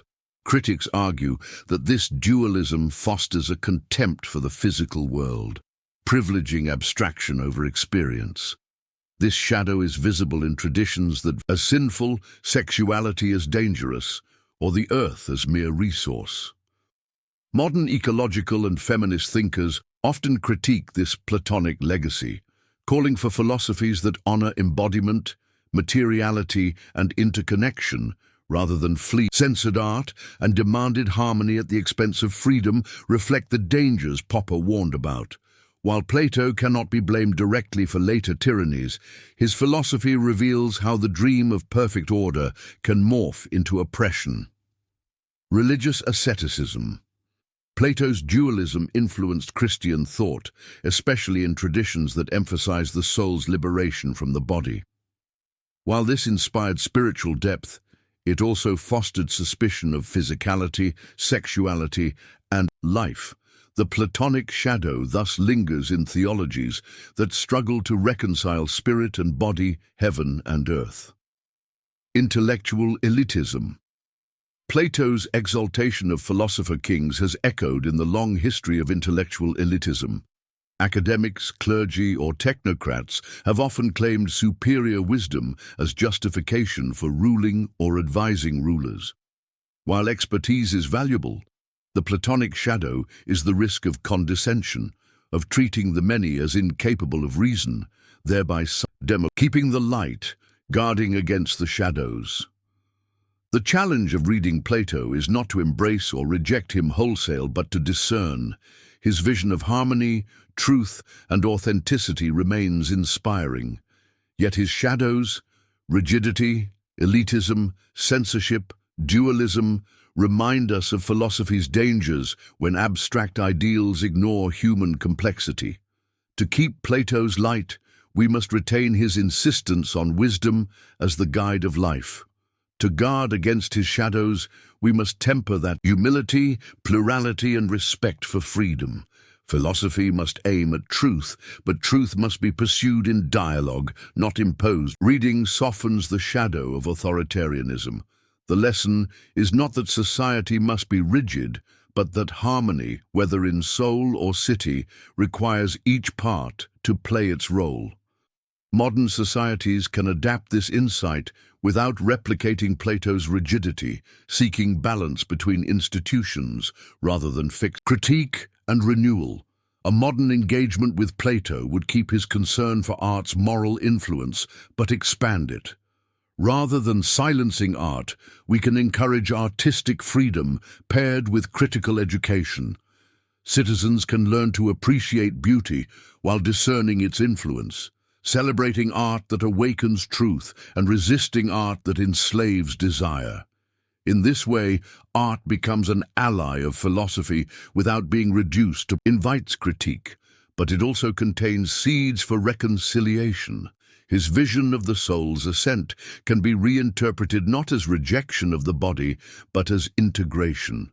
Modern philosophy, psychology, and spirituality can recover the embodied dimension of wisdom, seeing the physical not as prison, but as partner. By engaging Plato critically, we can transform his shadow of dualism into a call for wholeness. To honor both the eternal and the temporal, the soul and the body, truths but from his mistakes.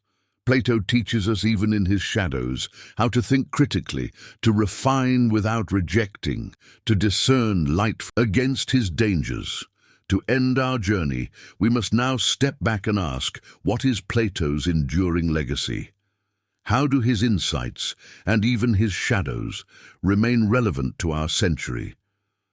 What lessons can his philosophy offer in the face of digital life? Climate crisis, political polarization, and the human search for meaning. This brings us to part 15, Legacy and Continuing Relevance, where we synthesize Plato's journey, apply his thought to contemporary challenges, acknowledge and return to the enduring metaphor of the cave to close with an inspiring vision. Part 15, Legacy and Continuing Relevance, Recapitulation of the Journey. We began with Plato as a young man, shaped by the turmoil of Athens and the death of Socrates. From those early wounds, he forged a vision of philosophy as the pursuit of truth beyond opinion, of justice beyond convention. We traced his central problem, the gap between appearance and reality, between the cave of sunlit realm of the forms. We examined his metaphors, the cave, the divided line, the charioteer, and his doctrines of justice, authenticity, and the good. We followed his themes through art, ethics, politics, and culture, discovering both his luminous insights and his troubling shadows. At each stage, we saw how Plato sought harmony, within the soul, within the city, within the cosmos, Now, at the end of our exploration, we ask, what is Plato's enduring relevance? How does his vision speak to our modern crises? And how should we, with the benefit of both admiration and critique, carry forward? Feels uncannily familiar. Citizens chained to screens absorb shadows projected by media algorithms. The task of philosophy is still to lead souls upward, not through dogma, but through critical thought. In a time of political polarization, Plato's call for harmony remains instructive. A just society, he reminds us, is not one where one group dominates, but where each part contributes to the whole. His warning against extremes, whether of freedom, wealth, or power, offers counsel in an era of populist volatility. In a culture of excess and consumerism, Plato's praise of moderation challenges us to rethink desire. Authenticity for him is not indulgence, but order, the freedom that comes from inner harmony. And in a fragmented intellectual landscape, Plato's integration of myth, mathematics, ethics, and metaphysics invites us to rediscover philosophy as a unified quest, not a collection of isolated influence can be traced through every epoch. In antiquity, his academy shaped generations of thinkers, from Aristotle to Plotinus. In Christianity, his dualism of soul and body influenced theology, while his vision of the good inspired notions of God as ultimate reality. In the Renaissance, Platonic ideals of beauty and harmony revived art and architecture. In modern philosophy, his concerns about freedom, truth, and order echo in debates about democracy, science, even today. When universities teach philosophy, they often begin with Plato, not only for historical reasons, but because his questions remain alive. To read Plato is not to enter a museum of ideas, but to join an ongoing conversation about the human condition. Plato applied to the 21st century. 1. Social media and the new cave. Plato's Allegory of the Cave describes prisoners mistaking shadows for reality.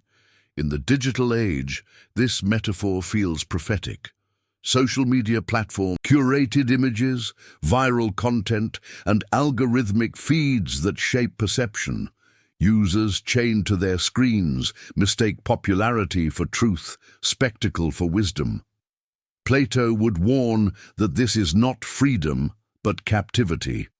True liberation requires turning away from the shadows, questioning appearances, and seeking what is real. Applied practically, this means cultivating digital literacy, teaching citizens to evaluate sources, resist manipulation, and engage critically with information. The philosopher's task today is to guide others out of the digital cave into the light of survival of the whole. Plato's principle of moderation and proportion speaks directly to sustainability. Just as the just soul restrains appetite, so must societies restrain consumption. To live authentically is to respect limits, to align human activity with ecological balance. In this sense, Plato offers not only metaphysics, but environmental ethics. The good demands care for the order of the cosmos. Plato's cycle of regimes, democracies sliding toward chaos, citizens divided into factions, leaders flattering crowds rather than seeking truth. The rise of polarization reflects his warning that excessive freedom leads to disorder. Plato's solution was harmony, reason guiding, spirit supporting, appetite restrained. Translated into political terms, this means institutions that balance freedom with justice, leaders who govern not by flattery but by wisdom, and citizens dialogue rather than tribalism. While philosopher kings may be unattainable, the spirit of philosophy, critical reflection, pursuit of truth, openness to dialogue, can still guide democracy. Plato's call is countercultural. Meaning lies in the ascent of the soul, in ordering life toward the good. This does not require retreat from the world, but integration, using freedom responsibly, cultivating wisdom and seeking beauty that reflects truth.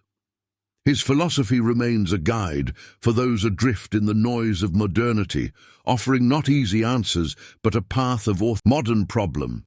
But that his framework, appearance versus reality, harmony versus excess, truth versus opinion, equips us to think through them.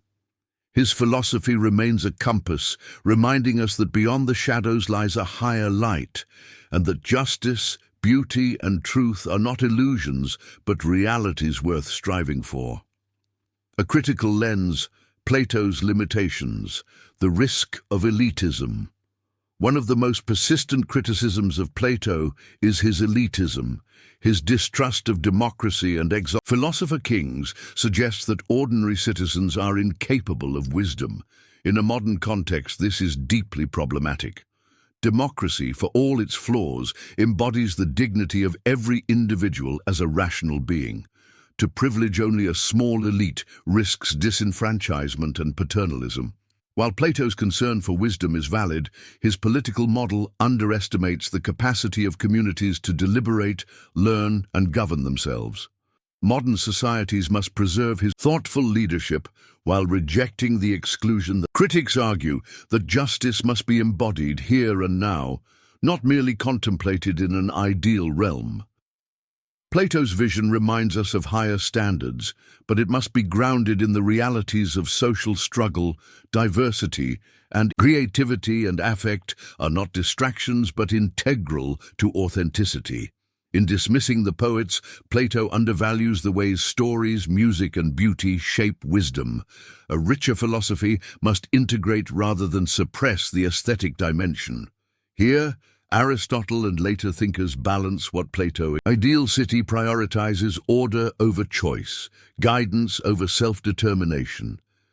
In a world where freedom is a central value, Plato's suspicion remains a warning. Harmony imposed without liberty becomes tyranny. The challenge is to balance his insight that unrestrained freedom leads to chaos, with the necessity of honoring individual. Limitations are real, yet his insights endure. His elitism warns us about expertise and power. His abstraction challenges us to anchor ideals in practice. His suspicion of art urges us to defend creativity. His ambivalence toward freedom pushes us to refine liberty with responsibility. Plato remains indispensable precisely because he is not simple. He is both guide and challenge, light and shadow. To study him is to learn not only what to emulate, but also what to resist. The Cave. At the heart of Plato's philosophy stands the allegory of the cave. Prisoners, chained, mistake shadows for reality. One is freed, sees the sun, and discovers truth. Yet the story does not end there. The freed prisoner must return to the cave, risking ridicule, to guide others toward the light.